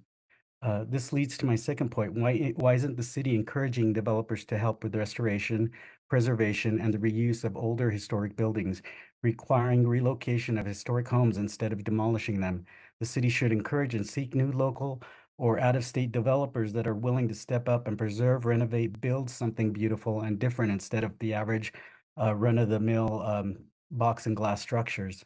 Working with historic preservation experts from around the world to find the best solutions and new creative ideas. Let's aim for amazing and avoid mediocre. Thank you for your time. Thank you. Next public commenter. Next will be Stuart Robinson. Stuart, you may now unmute. I think that preserving history is extremely important and understand, no matter how privileged sounding, the desire to preserve historical districts, both from demolition and reconstruction. Hence my sadness at how hypocritical it feels that we only care about Salt Lake City's history. Are we not a part of the greater world at large? There's so much history being destroyed in the world right now. Some of the historical and cultural sites destroyed by Israel go back to the 7th century, long before any of the city council. Out of order. Historical district. Next comment. That was the final registered commenter for this item. Madam Chair, I move that the council close the public hearing and adopt the ordinance. However, I move that the council include a requirement in the ordinance that any certificate of appropriateness must be physically posted at the site during the period of construction after the applicable building or demolition permit is obtained. Second. Okay, motion been made by Councilmember Wharton, second by Councilmember Pui. Is there any discussion to this? Seeing none, we'll go to vote. Sorry, I just wanted to, I do have a discussion. Go the ahead. reason I'm wanting to add this is that I don't think it makes sense, and I don't think that legally we can require two different people to get the same permit for the same type of action. However, I don't want to have any situations, as was claimed with this situation, where they thought that there was a demolition permit that had already been obtained. So I think that this provides assurance that that demolition permit has been obtained.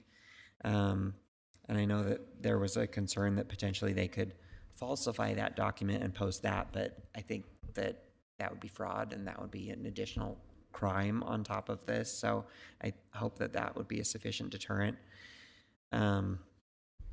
So yeah, I would encourage us to make that addition, but I want to move quickly and I want to get this ordinance in place so that we can make this effective as soon as possible. Thank you. Any other discussion? Okay, seeing none, we'll move to voting.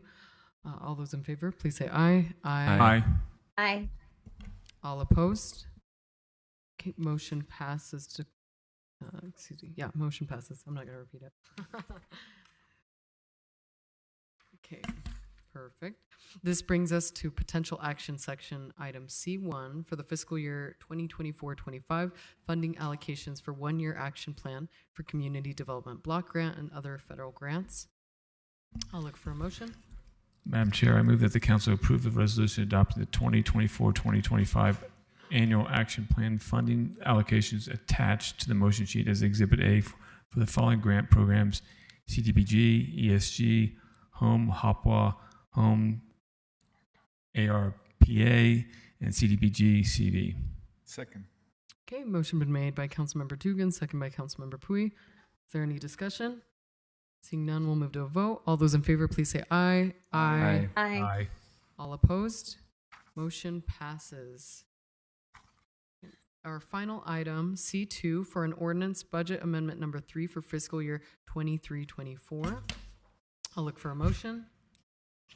Madam Chair, I move that the council adopt an ordinance amending the fiscal year 2024 final budget of the Salt Lake City for items 810, authorizing the full payment of $1.612 million from the general fund balance. Second. Okay. Motion been made and seconded by Councilmember Dugan, second by Councilmember Wharton. Is there any discussion? Okay. All those in favor, please say aye. Aye. Aye. Aye. All opposed? Motion passes. We are now at the general, are there any questions for Rachel Otto, Mayor's Chief of Staff? Thanks for joining us tonight. Madam Chair, I don't have a question, but I do have a comment. Just want to thank the Mayor's office for putting up the display that for the public that we have this week to honor Mayor Wilson, or former Mayor Ted Wilson. Mayor Wilson was a trailblazer and a public servant in every sense, whether braving dangerous mountain terrain to rescue stranded hikers as a park ranger or courageously leading the charge to change Salt Lake City's form of government to the more accountable and representative one that it is today. The mayor-council form of government has ensured representation from all parts of the city and instituted the checks and balances of the two branches, administrative and legislative. Mayor Wilson's leadership and dedication helped make Salt Lake City the wonderful place that it is.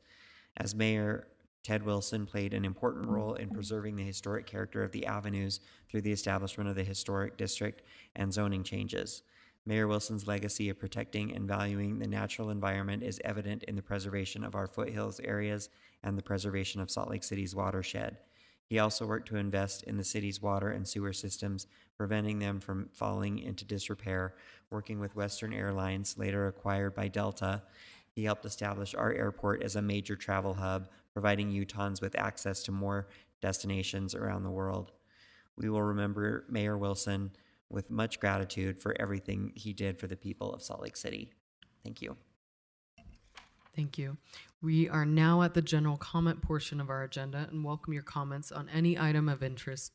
If you are joining us after 7:30 p.m. and missed the opportunity to sign up, staff has written comment cards you can use. Please raise your hand and a council staff member will assist you. We recently had several members of the public leave our meetings without commenting or participating due to feelings of intimidation. To make everyone feel comfortable participating, we'd like to emphasize our rules that any behavior that is threatening, disruptive, or creating an unsafe environment will not be tolerated, and we will ask staff to assist you out of the meeting. If the standard is not being observed, we will call a recess. As a reminder for those joining in on Zoom, Ashantia Mahajan from our staff will moderate our Zoom and message you with any questions about your registration. If you need assistance, raise your hand and select Ashantia from the list of participants. Please limit messages to technical issues and minimal information updates. Taylor Hill on our staff will be calling those who wish to comment in the order of registration or collected comment cards. If you are on Zoom, please unmute your mic when Taylor calls your name. If you are in person, please feel free to come up and stand in line when you hear your name called. Please avoid interruptions so that we can have as many people speak during the hour. The host will announce time at the 2-minute mark and your microphone will be muted. If you are unable to finish your comment, please share the rest via email, mail, or call our office. Contact information is listed at slccouncil.com. Please remember to follow our public comment rules when making your remarks. If anyone uses discriminatory language, curses, or disrupts the meeting, we will pause your comments to remind you about the rules before you continue. When making your comments, please direct them to the body, not any single elected official. Our goal is to maintain a safe and orderly meeting and to hear from as many of you as possible over the next hour.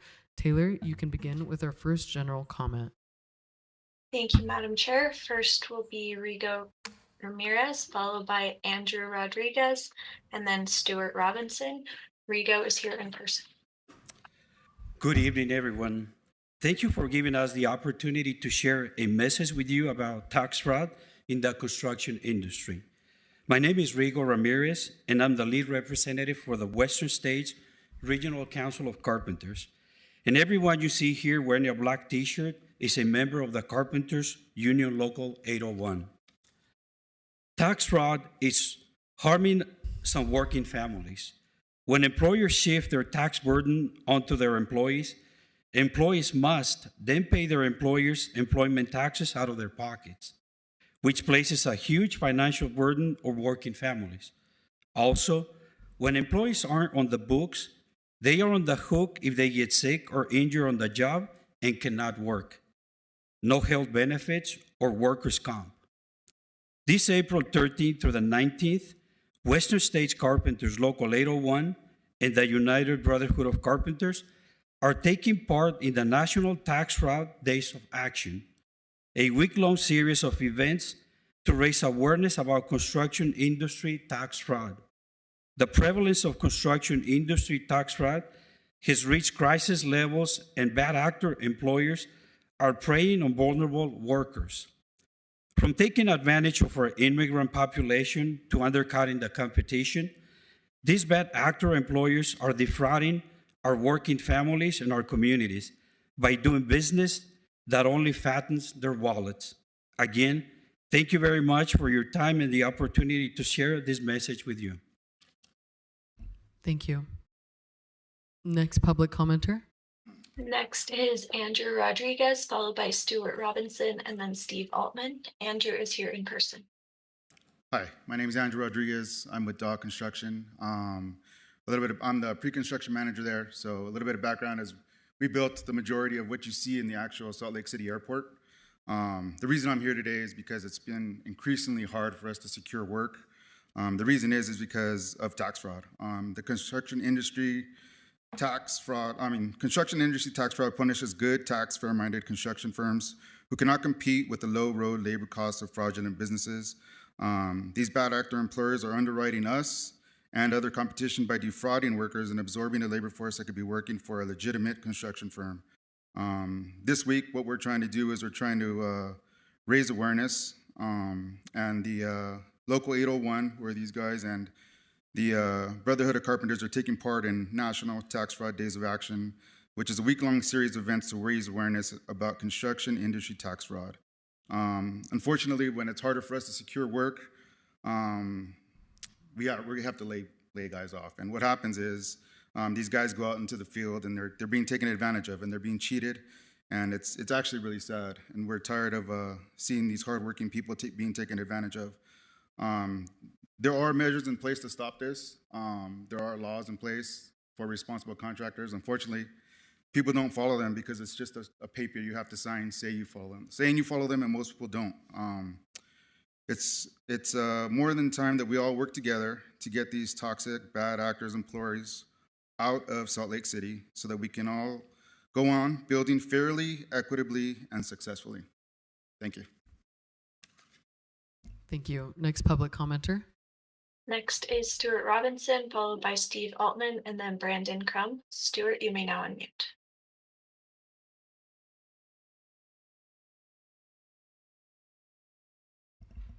Stuart, if you're online, please unmute. Okay, next commenter. Next is Steve Altman, followed by Brandon Crum, and then Terry Marasco. Steve, if you're in person. Operating a gas-powered leaf blower for 1 hour emits as much smog-forming pollution as driving a Toyota Camry 1,200 miles from LA to Denver. Because of the distinct negative impact caused by this equipment, bans on their use have been spreading across the country, with over 200 municipalities having ordinances in place against them. California is due to completely prohibit the sale of gas-powered lawn equipment in just a few months. Leaf blowers have a distinctive whining drone that is hard to escape in our neighborhoods. In addition to the destruction of the soundscape in our cities, this equipment emits a shocking amount of air pollution. In California, it is estimated that small off-road engines like those found in leaf blowers emit more smog-producing emissions than all of the passenger cars in California. A study found that lawnmowers, trimmers, leaf blowers, and other lawn equipment accounted for 1/4 of all emissions of cancer-causing benzene in the United States. These machines emit 23 times more carbon monoxide and nearly 300 times more non-methane hydrocarbons than a Ford F-150 truck. The toxic chemicals are big contributors to ozone, which we know well in this valley. Yes, leaf blowers pollute the air, but the noise poses an even more direct quality of life and health concern than their toxic emissions. A study published by Harvard Research in spring of 2020 found that increased ambient noise above 55 decibels leads to significant increase in heart attacks and stroke. A typical leaf blower operates at 70 to 85 decibels. There's certainly more to talk about concerning the ill effects of this equipment in our community, but in summary, gas-powered lawn equipment and especially leaf blowers are bad, really bad. They degrade our neighborhoods, poison our air, create as much smog as automobiles, and cause multiple health problems and destroy our natural environment. Thank you. Thank you. Next public commenter. Next will be Brandon Crum, followed by Terry Marasco, and then Ksenia Kunasuva. Brandon is here in person.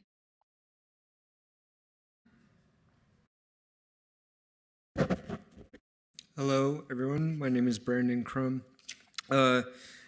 So last year when I came, I spoke on homelessness and addiction, and that's kind of what I want to touch on again tonight. I read that there's the city wants to address expanding capacity for the shelters, and I think that's extremely necessary. But I think a lot of what they're not paying attention to is the root of why these people are becoming homeless, addiction and mental illness, which I touched on last time.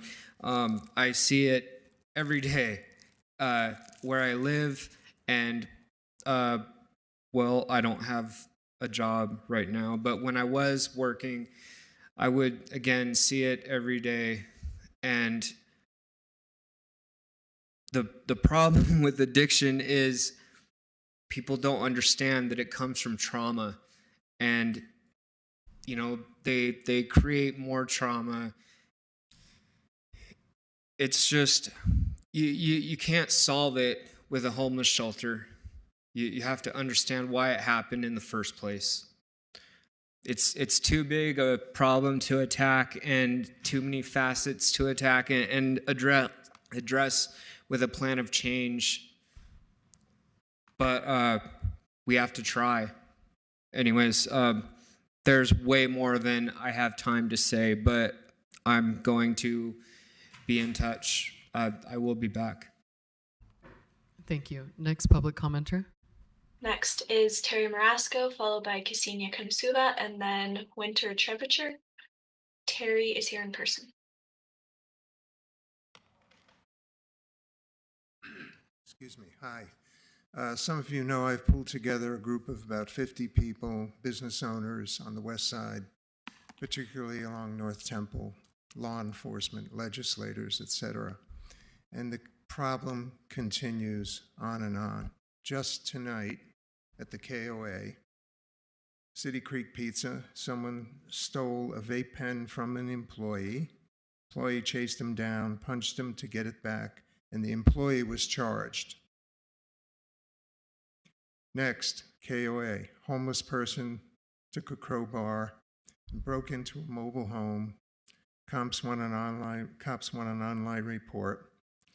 Three vehicles broken into, 2 handguns stolen, 1 they stole tools. Tried to drill out ignition on the car. We had to chase them off. Our customers and staff, we do not have enough staff to constantly keep these folks off our property. So this has been going on for years on the west side. You've heard me speak. Our representatives know this issue, but it keeps going. On Friday, the mayor is going to walk the trail, and I think I'm in that little group. She's going to walk with us from, I guess, the mansion, the Fisher Mansion, all the way to the rec center. So the other thing you have to keep in mind, this is not only a Jordan River Trail. This is happening all through. I live at the corner of Redwood and North Temple. I called the police yesterday because I saw some people having a fight by the dumpster and taking food out, and they were fighting over it. And I was watching this from my 5th floor apartment. So something has to give here. And all the rhetoric about the West Side having its issues for years, and we're... Thank you for your comment. We invite you to write in or call for the rest of it. And now our next public commenter. Next will be Ksenia Konosuba, followed by Winter Trebuchet, and then Dave Iltis. Ksenia is here in person. Hi, I've missed you guys. Hope you're doing well.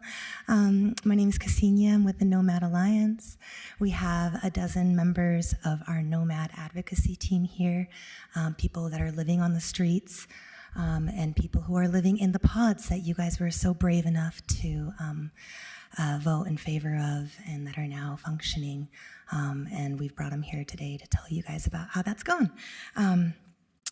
We want to thank you for doing that big brave thing. Sanctioned campgrounds are very scary. No one's done them before, and you guys did it.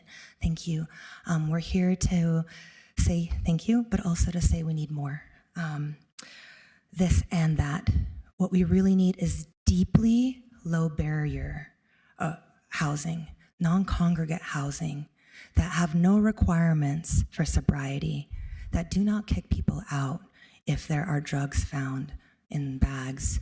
What we're finding right now that's really tragic is there's a revolving door between the current pod community and the streets. That's really concerning. It's just leading to more crushed hopes and dreams, and it just forces people to give up.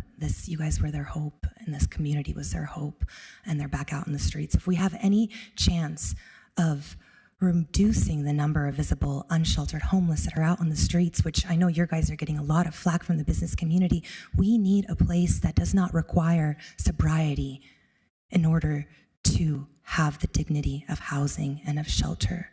I've housed people without requiring sobriety. I've housed people without checking bags. Our bus right now does not require drug testing or bags to be checked, and yet a dozen people sleep on there every night.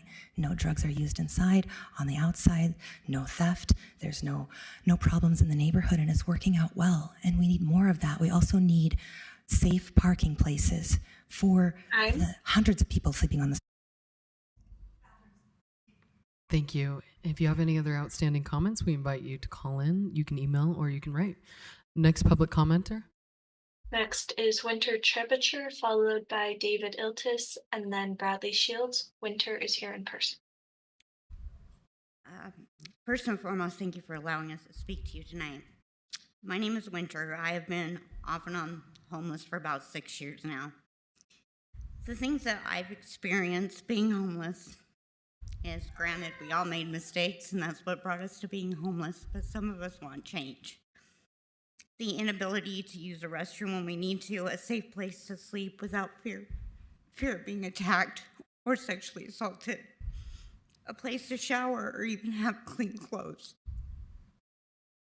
Most of this list are simple things that most people don't think of because they have it every day. We don't. We need to have that opportunity and to have that change. It's up to the community and the council. We're just asking for your help. Thank you. Thank you. Next public commenter.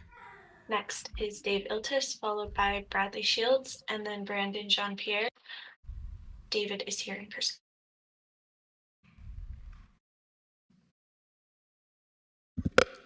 Hi, my name is Dave Eltis from Salt Lake City. One request I'd have for you is this: the timer is really hard to see when you're here at the days, and you need it like right there where you can watch that, because the time just gets cut off and you have no bearing on where you are in your comments. So please do fix that. So I wanted to talk to you about a couple things. One, there's several people here talking about the homelessness issue and safe places to shower and use the toilet, etc. One thing Salt Lake City does not have a free RV dump. The RV dumps that are free, there's one on from State's Trailer Supply on about 37th South and Redwood Road. There's two in West Valley City. Salt Lake City has not a single one. Salt Lake City the homeless program has tried to implement something with the KOA, apparently, or maybe another provider to give vouchers, but those campgrounds don't want to use those. And so I've suggested that with the new water treatment plant, that you please build one there. It's easy. Build one there, or build one with public utilities on public utilities property. This is what West Valley City does, and especially when you're building the new water treatment plant, it would be really easy to just add that in. It's a sewage treatment plant. You have sewage coming out of the RVs. It's a great spot to do that. I had wanted to talk also about streetlights, but I'll just finish with the RV dump issue, is that this would reduce sanitation problems, and it's a win-win for everybody, especially those who are living in their RVs. So thank you. Thank you. Next public commenter. Next is Bradley Shields, followed by Brandon Jean-Pierre, and then Ryan Kersolik. Brandon is here in person. Bradley is here in person. Hi, I'm Brad Shields, and I would like to address the homeless people out there. I was a homeowner for 14 years. I never missed one payment. Not for 1 month did I miss one payment. Then I ended up homeless over some injuries and things like that. But I've been amongst these people, and I've only seen maybe 5 or 6 fights in the entire 11 or 12 years I've been out here. They're really good people. It's the Wiggins Center could use a little bit of help down there. The shower facility down there doesn't work properly. The doors on the bathrooms are missing. There's no privacy whatsoever, and the showers just don't work. It's a public facility. Anybody go down there and look at that. The police officers have been doing a really super good job down there. Can't complain about that. We get along with them, and they really well down there. There's no problems down there, and but they do need help with showers. There's no place to shower, and they're like, the shuttles take them to the shelters and things like that, but they don't take them anywhere beyond that. They should take them some like temporary work services and things like that, so they can get them started on work, get familiar with going back to work and things like that, and that'd be very helpful. Another thing is like the Switch Point. I'm in Switch Point right now. It's a good little facility. It's got its good things, it's got its bad things, but it's one of my issues is I haven't seen a whole lot of people get housing from out of there, and I have an issue being in there because I got hit by a train and I'm disabled. But I filed for Social Security for this about 2 years ago, and they're still not giving me no Security at all. And I'm sitting here waiting, and I'm a disabled person. I think Social Security should be addressed so people can get their Social Security. That's all I have to say. Thank you. Other than the homeless people. It's time. Thank you so much for your comment. Thank you. Next public commenter. Next is Brandon Jean-Pierre, followed by Ryan Krasalik, and then Mike Turner. Brandon is here in person. I'm Brandon Jean-Pierre. First, what Ksenia said, like everything, totally agree with that. But she got cut off at bathrooms. Public restrooms are kind of a huge deal out here for everyone. Whether you're homeless or not, it's like been a really big problem. Like a couple of years ago, I aced this exam. I was real excited, wanted to celebrate, head down to my friend's bar. They weren't open yet, but I had to walk miles around the downtown ballpark area just to find a public restroom. And in between then, you'll kind of notice the complaints through a lot of residents, homeless or housed or business owners, about people either like urinating or defecating in the streets and stuff like that. It just kind of seems like humans pee and poop. So there should be more public restrooms. Otherwise, you should expect more of, public urination and defecation, and we end up like San Francisco or something like that, where housing is overpriced and it still smells like, those things. So, just want to push for please put more public restrooms. Also, clean up the existing park bathrooms more. Just put more funding into city workers to do that. Thank you. Next public commenter. Next is Ryan Krasalik, followed by Mike Turner, and then Taylor Burke. Ryan is here in person. Ryan, if you're here, you can come up to the podium. Okay, he's not here. Next public commenter. Next is Mike Turner, followed by Taylor Burke, and then Carlos Haugerby. Mike is here in person. Mike, if you're here, please come up to the podium. Okay, next commenter. Taylor Burke, followed by Carlos Haugerby, and then Alex Bennett. Taylor, Mike is here in person. Hi, City Council. I'm Taylor. I'm a volunteer with the Nomad Alliance. And as Ksenia said, we really need Salt Lake City to step up and be a leader in providing low entry options and services for our unsheltered community. I've been involved helping with the Nomad warming bus for the last 2 years. We've never had any issues with the police. We've never had any violence. As Ksenia said, we don't allow drug use on the bus, but we don't require sobriety in order to help people. And because of that, we have people from all over the city seeking out the bus for services. When you are in that situation, as my friend said, it's like trauma. We can't expect people to just step up and meet all of the requirements necessary to receive housing and other services. We need to provide those things up front, give them that first, create that stability that they can use as a foundation to enter into recovery. And with the bathroom issue, I also agree, being a volunteer, so many times I've had to find a facility, and I can't, being in those parts of town, none of the businesses will open their bathrooms. They don't have public restrooms. We really need the city to step up, because the city will be much cleaner if we provide funding and options for those people who need to use facilities, instead of forcing them to go in the street or in an alley somewhere that's just not dignified. No one wants to do that.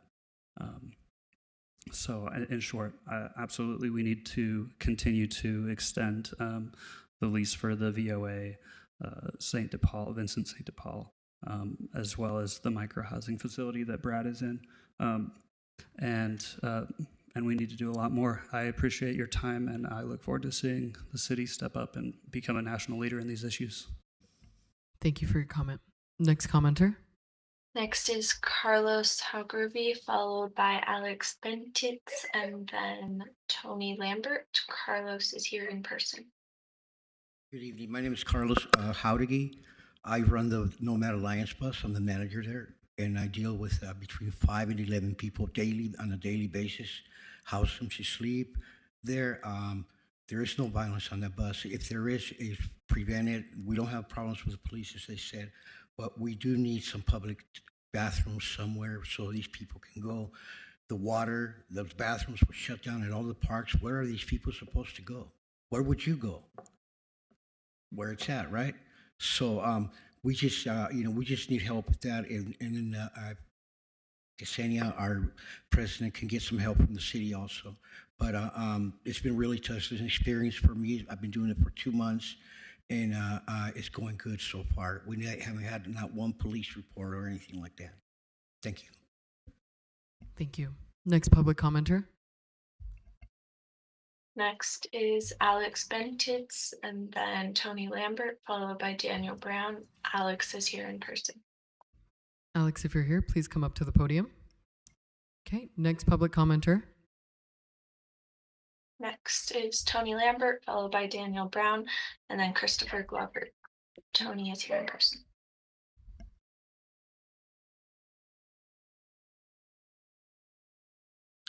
Hi guys, I'm Tony. You ever had a poop in an alleyway or in a bush? Somewhere sucks. Really sucks.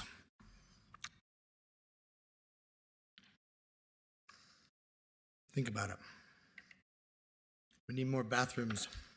We need more trash cans.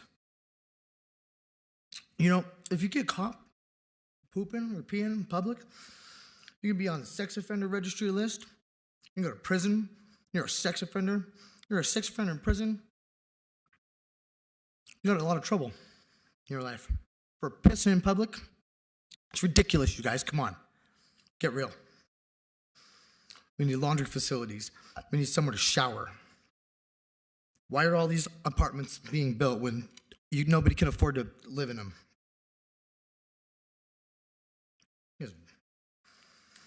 We need somewhere to hide when it rains. I went back to prison 4 times because I didn't have a permanent address to provide my parole officer. It's pretty fucking ridiculous. Excuse my language. 5 years of my life because I didn't have a permanent address. I didn't get any new charges. It wasn't a violent crime. I had a drinking problem to cope with my problems. And I went to prison for it and became homeless because of it. I need somewhere to wash my butthole. I need somewhere to cry on my girlfriend's shoulder. I need some dry clothes, tennis shoes. You guys can't even provide me a place to go to the bathroom. $640,000 for pods? For 50 people? For pods? And those people are none of them are getting housed. Time. Thank you. Next public commenter. Next is Daniel Brown, followed by Christopher Glover. Daniel is here in person.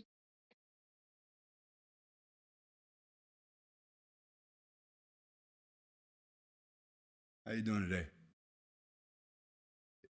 You know, living out on the street is a pretty hard thing. I've been out on the street since 2008. I chose this life. A lot of these people that live out here didn't choose it. I chose this life. I come from a home. I could have been one of your kids. You know what I mean? I had a good family. They taught me morals and values. I come out here into the streets because I wanted to do something for the, for the people. I didn't understand the problem. You know what I mean? See a lot of people, they got colostomy bags, but they ain't got nowhere to go and drain that thing.